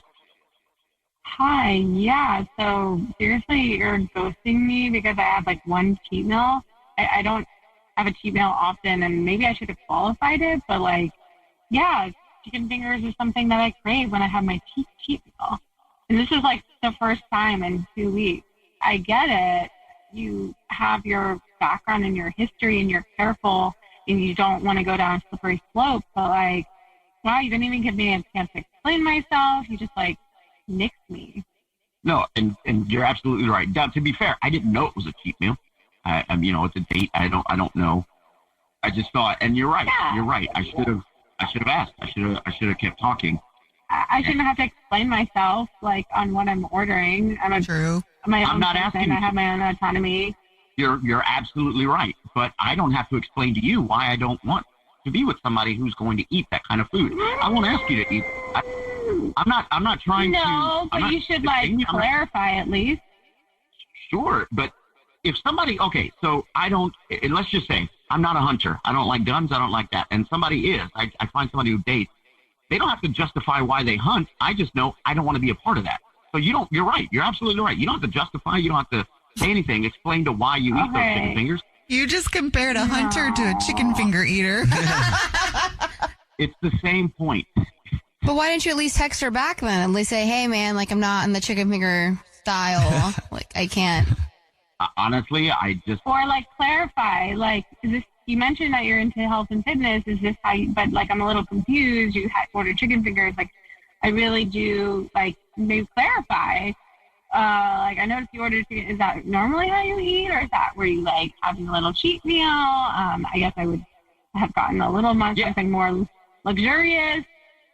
You're right. I should have. I'm admitting I messed up on how I handled it, but I didn't. It's still very tough to the curb for like something so small. This was a one date. This wasn't like we're dating for 6 months, and I'm like, you know what? Yeah, chicken fingers, we're out. You had chicken fingers and he's out. I know. So yeah, that one time on a first date is. I mean, you're allowed to choose however you need to. I guess it does feel a little silly, especially since you said she was so wonderful and beautiful and all of those things that feel like they would outweigh chicken fingers and fries. and see, you guys are making it about the chicken fingers and fries. It's not about the chicken fingers and fries. For me, it's about the one time.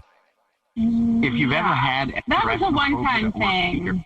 I mean, he's right. We're being a little bit hard on him, especially since that is a big hard no for him. That's fine. I don't know, Lauren, are you willing not to eat chicken fingers around this guy, or do you want to live your life how you want to? Absolutely. No, I absolutely can respect that.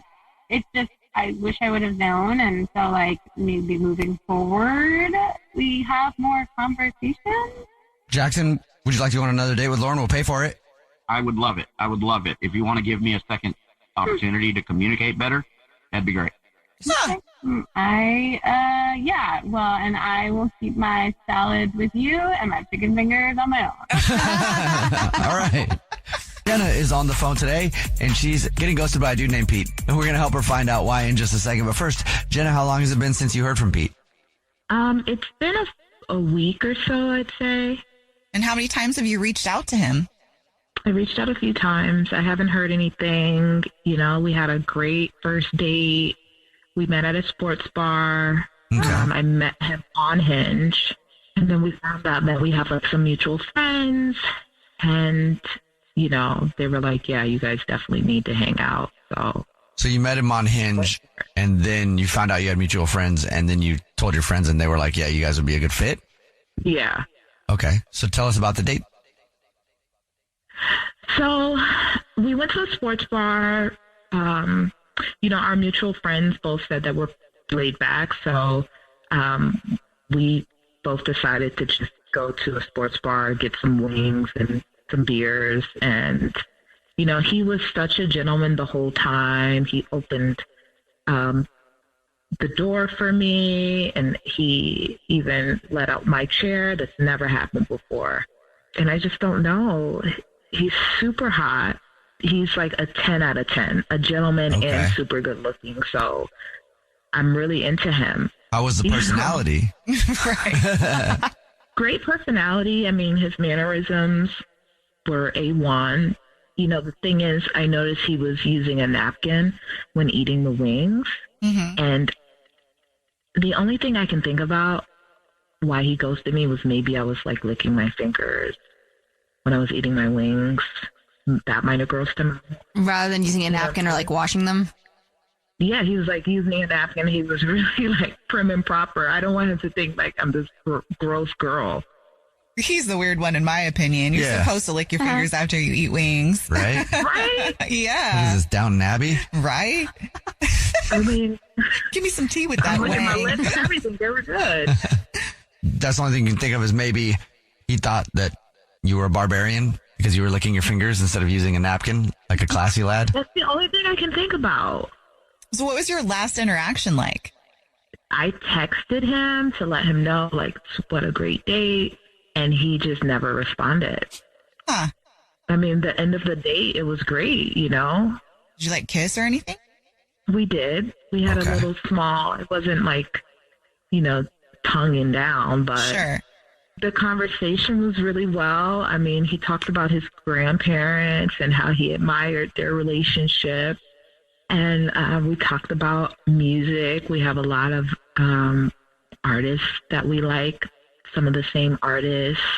And music compatibility is really important on a date. Right. I mean, it was pretty light, laid back. I mean, what really got me is that he was just such a gentleman. I've never had that before. Okay. Never. And he completely ghosted me. Okay, well, we'll see if we can figure it out. Jenna is on the phone and she's getting ghosted by Pete, so we're about to call him and see if we can figure out why he's getting ghosted and maybe get her another date if she's still into it after she hears the reason. Before we do that, though, Jenna, why don't you catch everybody up on your time with Pete? My time with Pete was incredible. He's an awesome guy. He's everything that I'm looking for in a man. He's really good looking, and I just don't know what happened. I texted him and never heard anything back from him. We just have so much in common friends, common music. I mean, except for he's a napkin user, you know. Yeah. Okay. Except for he's a napkin user, right? So I think that was the issue. If I had to assume, I was licking my fingers when I was eating my chicken wings. He was using a napkin. So yeah, I mean, the only weird thing about that would have been if you would have grabbed his napkin and then licked the napkin clean as well. That would have been That weird. would have been weird. Very But the weird. fingers, I don't see that as a weird thing. All right, we're about to call him. You ready? yeah, I'm ready. Okay, here we go.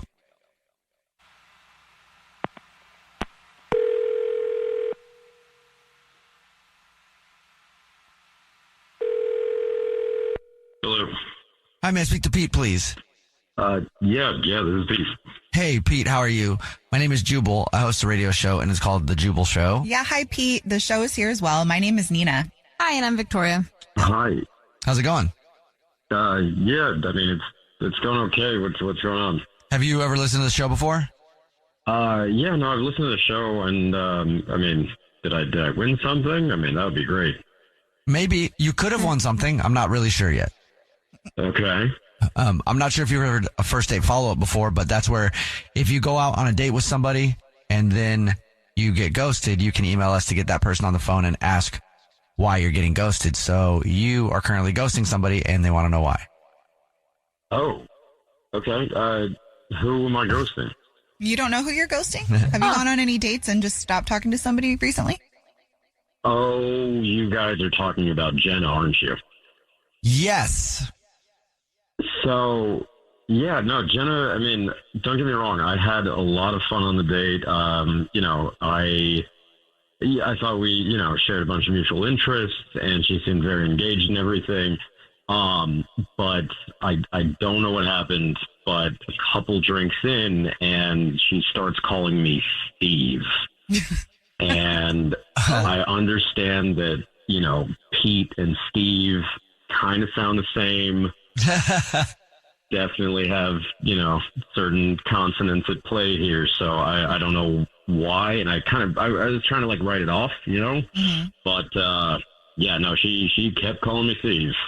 And it was a turnoff. It seemed disrespectful. I don't know if she has a thing for a guy named Steve. She's still hung up on somebody. I don't know. Did you say anything to her when she called you Steve? Did you correct her? Did you ask who Steve was? At first, she was slurring her words a little bit, and don't get me wrong, I can hold my own when it comes to alcohol, and I've dealt with a couple lightweights in my day, so I didn't think much of it.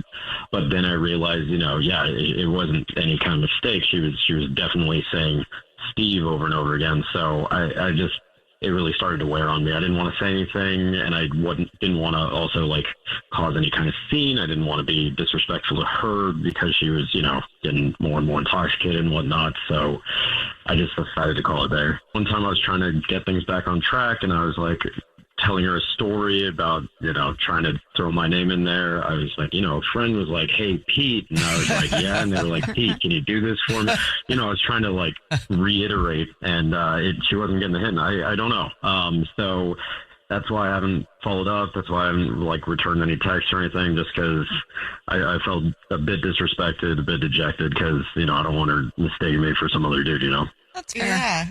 All right. Well, thanks for telling us, Steve. Appreciate that. We know you're exactly. Thank you. Thanks for that. That's great. Now your entire listenership. I appreciate that. My name is Pete. Pete. On the record. Got you, Pete. Well, hey, guess what? On the record, Jenna is actually on the phone too, and she's listening and wants to talk to you. She's been listening this whole time. Oh, goodness. Oh, brilliant. Yeah. Hi, Jenna. It's Pete. Hi, Pete. I'm so sorry. I was super nervous on our date, and I apologize completely. Steve is my boss, and I'm with him all day. And it's just kind of by default. I don't want to say anything because we're on the radio and he might be listening in. So great boss. But yeah, I work a lot and I try to do my job as best as I can. So I'm a little bit of a workaholic. So please forgive me. I know your name is Pete. And I just asked for a second chance to get it right. I'm sorry, I can't get over this boss thing. Victoria, can you imagine going on a date and calling somebody Jubal? Absolutely not.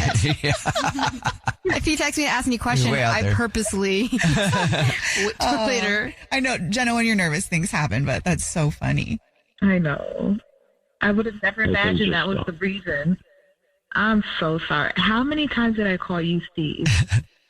I mean, I lost count after the first 11. So. You went in on the Steve. Oh, my God. You probably called him Steve more times than you called him Pete. Admittedly, no, I can appreciate, the work ethic and everything, and I can appreciate having a hard boss. So that is, I'm glad it's not an ex. That's understandable.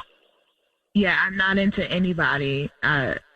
I have no one in my life. I'm totally interested in seeing where things go with you and I. So just to make that clear. Pete, would you like to go out with Jenna again on another date? We'll pay for it.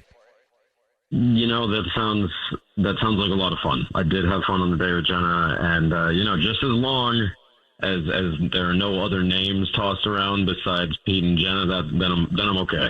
That's fine. We'll find a place to send you that involves name tags, just to be safe. Just bring your own. Hello, my name is. Yeah, please. Let's go. Raquel is on the phone today for a first date follow-up, and she's getting ghosted by a dude named Jake. Why is it always a Jake, though? I don't know. I'm not sure if it's a State Farm guy or not. But if he had a red polo, that's probably him, and probably because he's very busy. Raquel, how long has it been since you heard from Jake? Oh, gosh, it's been like a couple weeks. Okay. Let's get into it. Tell us about the date. How did you guys meet? So we met at a bar that's also kind of known for their desserts. So my idea was like cocktail and cake, which I thought was really cute. Yeah. Yeah. I thought it was like a really fun way to get to know each other. And I mean, truth be told, we met online. But like even online, our banter was really great. And so I was like super, super happy when I met him in person. Like he was so funny. He was so funny. So was he funny online too? Yeah, exactly. Like he was funny online, but he was even funnier in person. That's good. I feel like that doesn't happen that often. I feel like some people are hilarious over text, but then they kind of get nervous when they're in person, It really sucks. It is a big letdown because you show up and you're ready for a show. I'm like, dinner and a show. Yeah. Make me laugh. And then it's like, they don't do that. Can you just text with me then? Because you were hilarious when you were texting. Well, I'm glad he was good in person. Just keep bringing this back. Yeah, no, it was like a real pleasant surprise for sure. And the date was good?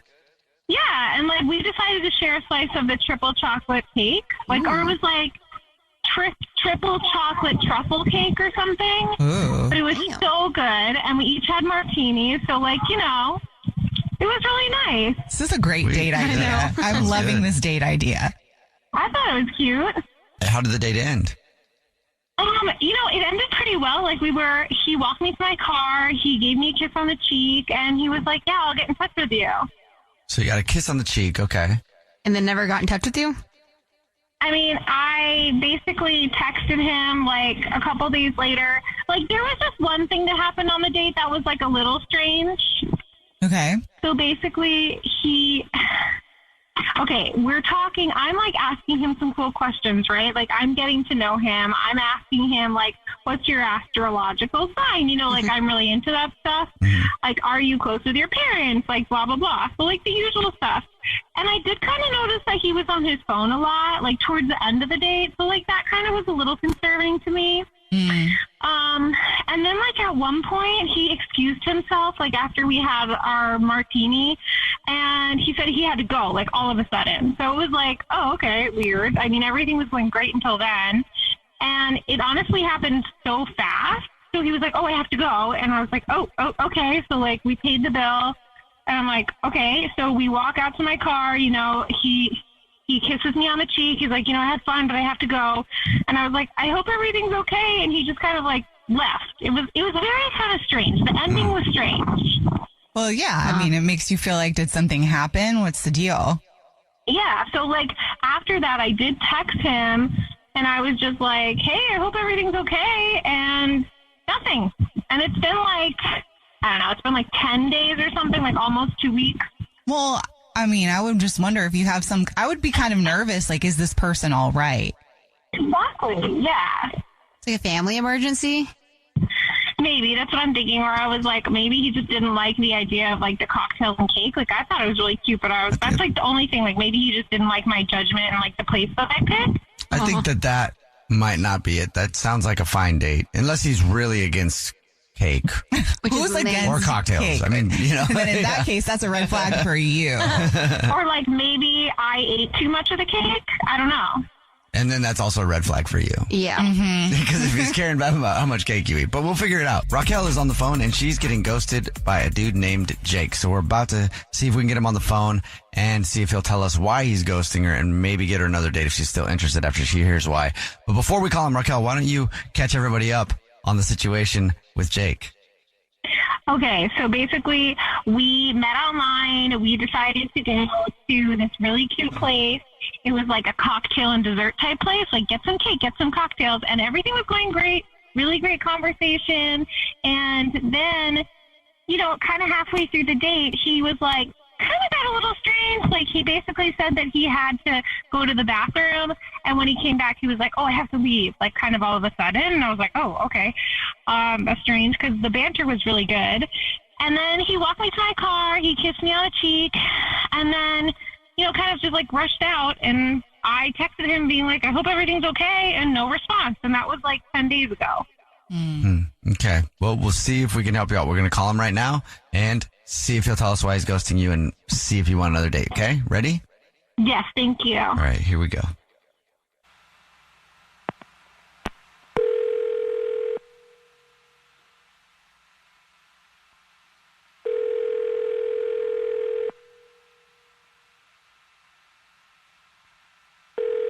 Hello? Hi, may I speak to Jake, please? This is Jake. Jake, how are you? My name is Jubal, and I host a radio show, and it's named The Jubal Show. Hi, Jake. Jumping right in. Jubal's not by himself. My name's Nina. I'm also on the show. Yes, she is. And I'm Victoria. She's also on the show. Okay. What's up, Jake? How's it going? Oh. I'm doing fine. Why are you guys calling from a radio station? We do a segment on our show called the First Date Follow-Up. That's where if you go out on a date with somebody and then you end up ghosting them, they can email us to get you on the phone and find out why. And we got an email about you from someone, Jake. Uh-huh. And would you like to take a guess at who that person is? Yeah, I'm pretty sure I know who it is. Who? It's Raquel. It is Raquel, yes. So Raquel told us about your date. She said she really liked you, but she can't figure out why you're ghosting her. So that's why we're here. Yeah. Yeah, I mean, look, first of all, Raquel is super hot. I thought the cake and cocktails idea was like super cute, but it felt like a job interview, it felt like she was asking all these questions, and like sometimes like before I even have a chance to finish the answer, it was like, it just felt like she was trying to see if I fit her template of like the perfect guy template, and it was like, it literally felt like a job interview. It was like, what are your strengths and weaknesses? Asking about my family. She asked about the relationship with my mom. I was like, I just met you 20 minutes ago. So it just, I get that girls want to know that stuff, but on the first date, and then, asking about my astrological sign, that's fine. But it just felt like it was coming on too strong. I was just kind of like, in my mind, I was like, have more game, have more game. Damn. I was just trying to get to know you. Jake, that's Raquel. She was on the phone listening. She's on the phone listening and wants to talk to you. Oh, hey, look, I'm just sorry, I didn't realize you were on the phone. That part. No, Sorry. that's okay. I'm just I was disappointed because I I felt like we had such great banter, and I'm just like interested in you, and I was interested in those things, and I just think, you know, it was good conversation. They're like conversation starters, you know, and I mean, I'm so sorry that it turned you off. I can certainly, you know, tone it down a notch next time. Yeah. I mean, no, I get like dating is awkward. It's like an awkward thing to do. It's kind of weird. So, I mean, I feel that. But yeah, I mean, I'm sorry that I didn't respond. I just was kind of like, honestly, I didn't think I was really interested again. But, you know, I mean, yeah, that's kind of how I was feeling. That's why I didn't respond. Jake, can I ask you what types of questions make you feel comfortable?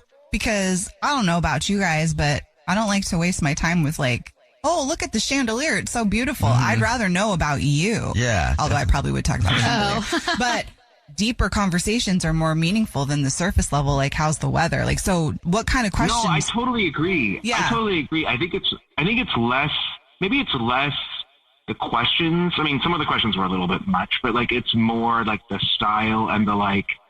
It just felt like she was reciting a list. It was like, okay, so that's about your job. So tell me about your mom. Okay, well then tell me about like what's your sign. It was like as if that's what I mean. Like it wasn't so much like those are totally valid questions to ask. It just was like it felt like I was like a candidate to be her husband.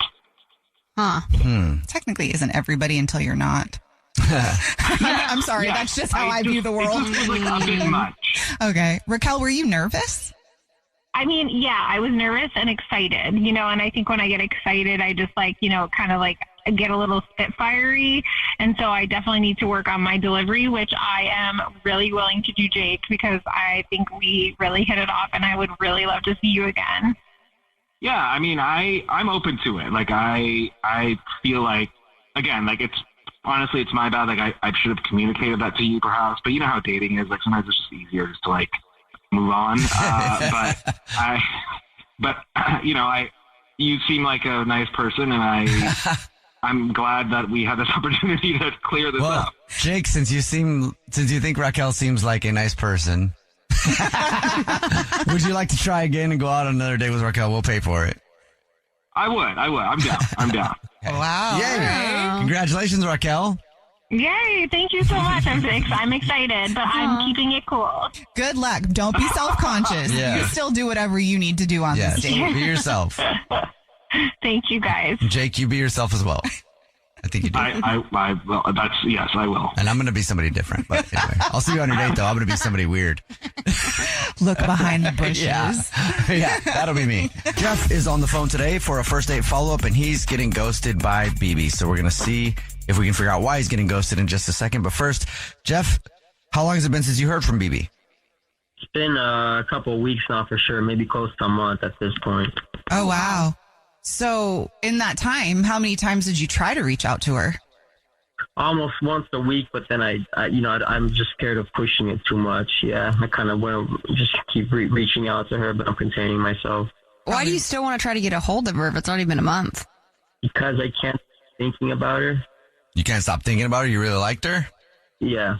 Okay, what did you like so much about her? She was... It hasn't happened to me too many times before, but she was so pretty and even smarter than what I thought she would have been initially. And that's just, I'm obsessed. Oh, at least and you know what? You're honest about it. That's cool. So what was it like when you spent time with her? Did she seem like she was into you? Why don't you just go back and tell us about how you met and your date? I mean, pretty much it wasn't the craziest story. We were at a bookstore and we just happened to sit next to each other reading our own books, and I saw what she was reading and she kind of saw me peeping, and long story short, just kind of small talk, and I asked her, I really liked her vibe and I thought she was pretty, so I asked her if she wanted to go out for dinner and play some board games, something very casual. It wasn't anything nice. Mm-hmm. And we did. She accepted. We had a great time. We just connected. The food was great. Our conversation was even better. We hugged it out. I didn't want to push it too much. I said, I want to see you again. She was on the same page, I thought. And that's it. Ghosted right after that. Okay. Did you go to a bar to play board games or? Yeah, it was a very casual, like, bar board game place. Yeah. Did anything happen during the date? Like, were you too competitive with the board game? Was there, like, any moment where you kind of argued? No, I mean, look, not arguing, but, just, like, playful competition. I mean, she really beat the crap out of me in these games. Like, I just lost massively. And I don't know, maybe she's just really smart. And I feel like maybe, I don't know, now thinking about it, maybe I wasn't on her same level. Maybe she thought I wasn't as smart as her or something. I really don't know. Why would she think you're not as smart as her? Do you not think you're as smart as her? I don't know. Maybe I'm not. I mean, I'm not calling myself dumb. It's just, yeah. What'd you guys talk about? Everything and anything, from life experiences to we went down to physics, and she's also into politics. We talked about some of that. Politics and physics? Whoa. All on the first date? Whoa. That is a lot. I was starting to get sweaty. Me too, thinking about both of those things. And yeah, that's pretty much where we're at. Was there anything awkward that happened on the date at all? Not to my knowledge, no. Did it seem like she was into you, like, during the date? I mean, since it felt like everything was going great, but did she give you any signs that she was flirting with you? Yeah, I mean, like, we were, like, stare at each other in the eyes a lot of eye contact, a little bit of, like, arm touch, that kind of stuff. I mean, again, I think these were all just positive signs, We were just on the same, giggling, having a great time. She was winning. She was really laughing about it and having fun. And how'd the date end? We just hugged it out. We hugged it out, and that was it. Did she say anything about getting together again? I had told her I wanted to see her again, and she was on board. She was on the same page. And we're 100% sure she's single? To my knowledge, yes. Now, if she's in some sort of situation that she didn't bring up, well, then that's a little bit on her. But of course, yeah. Just curious. At the time, we both found out we haven't been dating for a while. I mean, we weren't really looking at the time. Okay. Okay. All right. We'll see if we can figure it out for you. We'll play a song, come back, and then call her. Jeff is on the phone for a first date follow-up, and he's getting ghosted by BB. So we're about to call her and see if she'll tell us why she's ghosting, and maybe get him another date if he still wants one after he hears the reason. But before we do that, Jeff, why don't you catch everybody up on your date with BB? Pretty much, we had a very unplanned first encounter at a bookshop. We were just sitting next to each other, started having some small talk, invited her for a dinner together. We had a great dinner. We had a great conversation. Then we went to one of those board game bar places, very casual, played a couple games, had the best time, laughed a lot. She wiped me out. She's very beautiful. She's even smarter. And the last month, I would say, I've been texting her, and yeah, I've been ghosted, heavily ghosted. It feels fishy. Well, you ready for us to call her? Let's go. All right, here we go.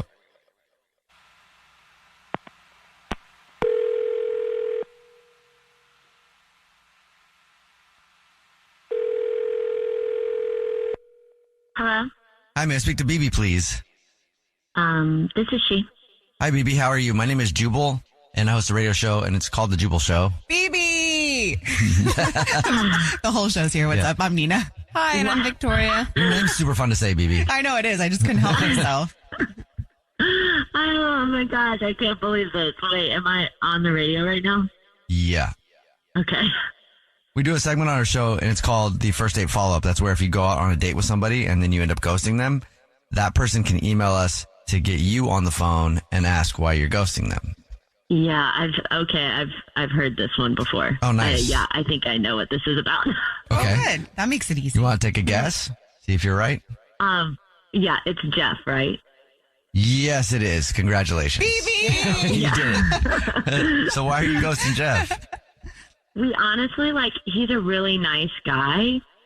He's actually smarter than he gives himself credit for. He was beating himself up a lot on the date. But so we went to this board game bar and we played Scrabble, and he was nice up until that point. And then it was just like Frankenstein's monster. It was complete switch.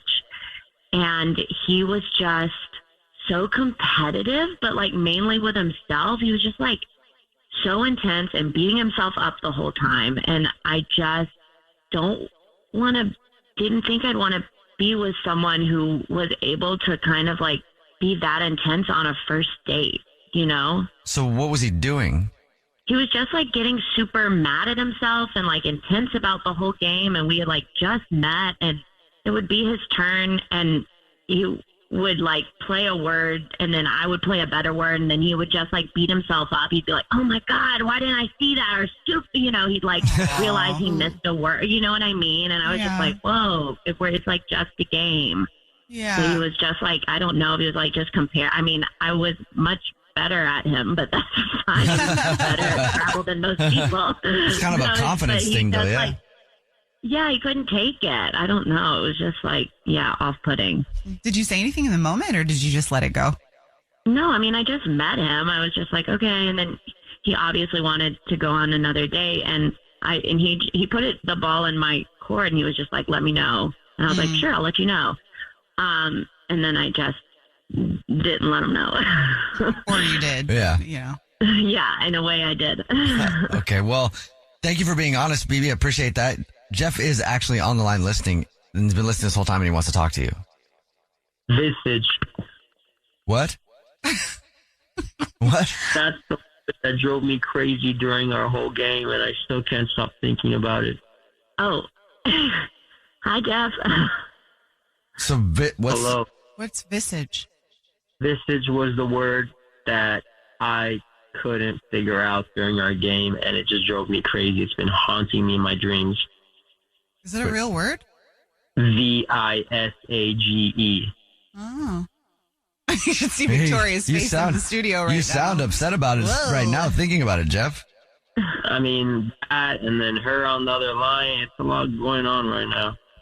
Okay. Visage, a person's face with reference to the form of proportions of the features. Oh. So you have an elegant angular visage. Interesting. I did not know that was a word. Yeah. Well, thank you for teaching us a word today. You're welcome. Okay. You sound really upset. It's not that. It's just, I just didn't know that BB felt that way about our first date, our first encounter. I mean, I just really thought we had a good time. I didn't realize I had these toxic traits of being overly competitive and doubting myself a lot. I didn't realize all this. It kind of hurts to listen to her say that. Well, maybe it's also an opportunity to kind of open your eyes to seeing how you talk to yourself, and maybe doing that is something that might be helpful to change, not just on a date, but like in general. No, I disagree with you. I'm sorry, but with all due respect, if I did a bad job, I will tell myself I did a bad job, not give myself credit. Okay. Do you ever give yourself credit? When the job is done well, yeah, sure. Okay. Okay. I mean, I appreciate the self-awareness. I will say that. It does sound like you're still like beating yourself up, though. Well, look, it's unacceptable. I knew that word. I know it sounds kind of dumb being so angry about it, but when you know something and you don't know about it in a certain moment, of course it's going to piss you off, and it did at the time. It was kind of inconvenient. I could have not known about that word at a dinner, but no, I had it happen during a game with a girl I really liked, Oh, Jeff, you still sound upset. And I swear I'm going to sound like a nut right now, but every morning I've been writing that word down 100 times so I don't forget it. Wow. Okay. I guess that's sweet. I know that's romantic. Let's go on a second date. Would you like to go out with Jeff again on another date? We'll pay for it, BB. I'm not going to lie, like the whole lack of self-control, like I've gone out with guys who have that, and it's not great, but I do appreciate someone who has a affinity for vocabulary words. So yeah, sure, we can go on one more date. Oh, really? That's free dinner, and it's a free dinner. Forget about it. Even if you hit my guts and I hit yours, we could just not talk to each other and eat the most expensive thing on the menu. Let's go. Okay. Way to do it. Well, What a sell. Congratulations, Jeff. You got another date. Let's boogie.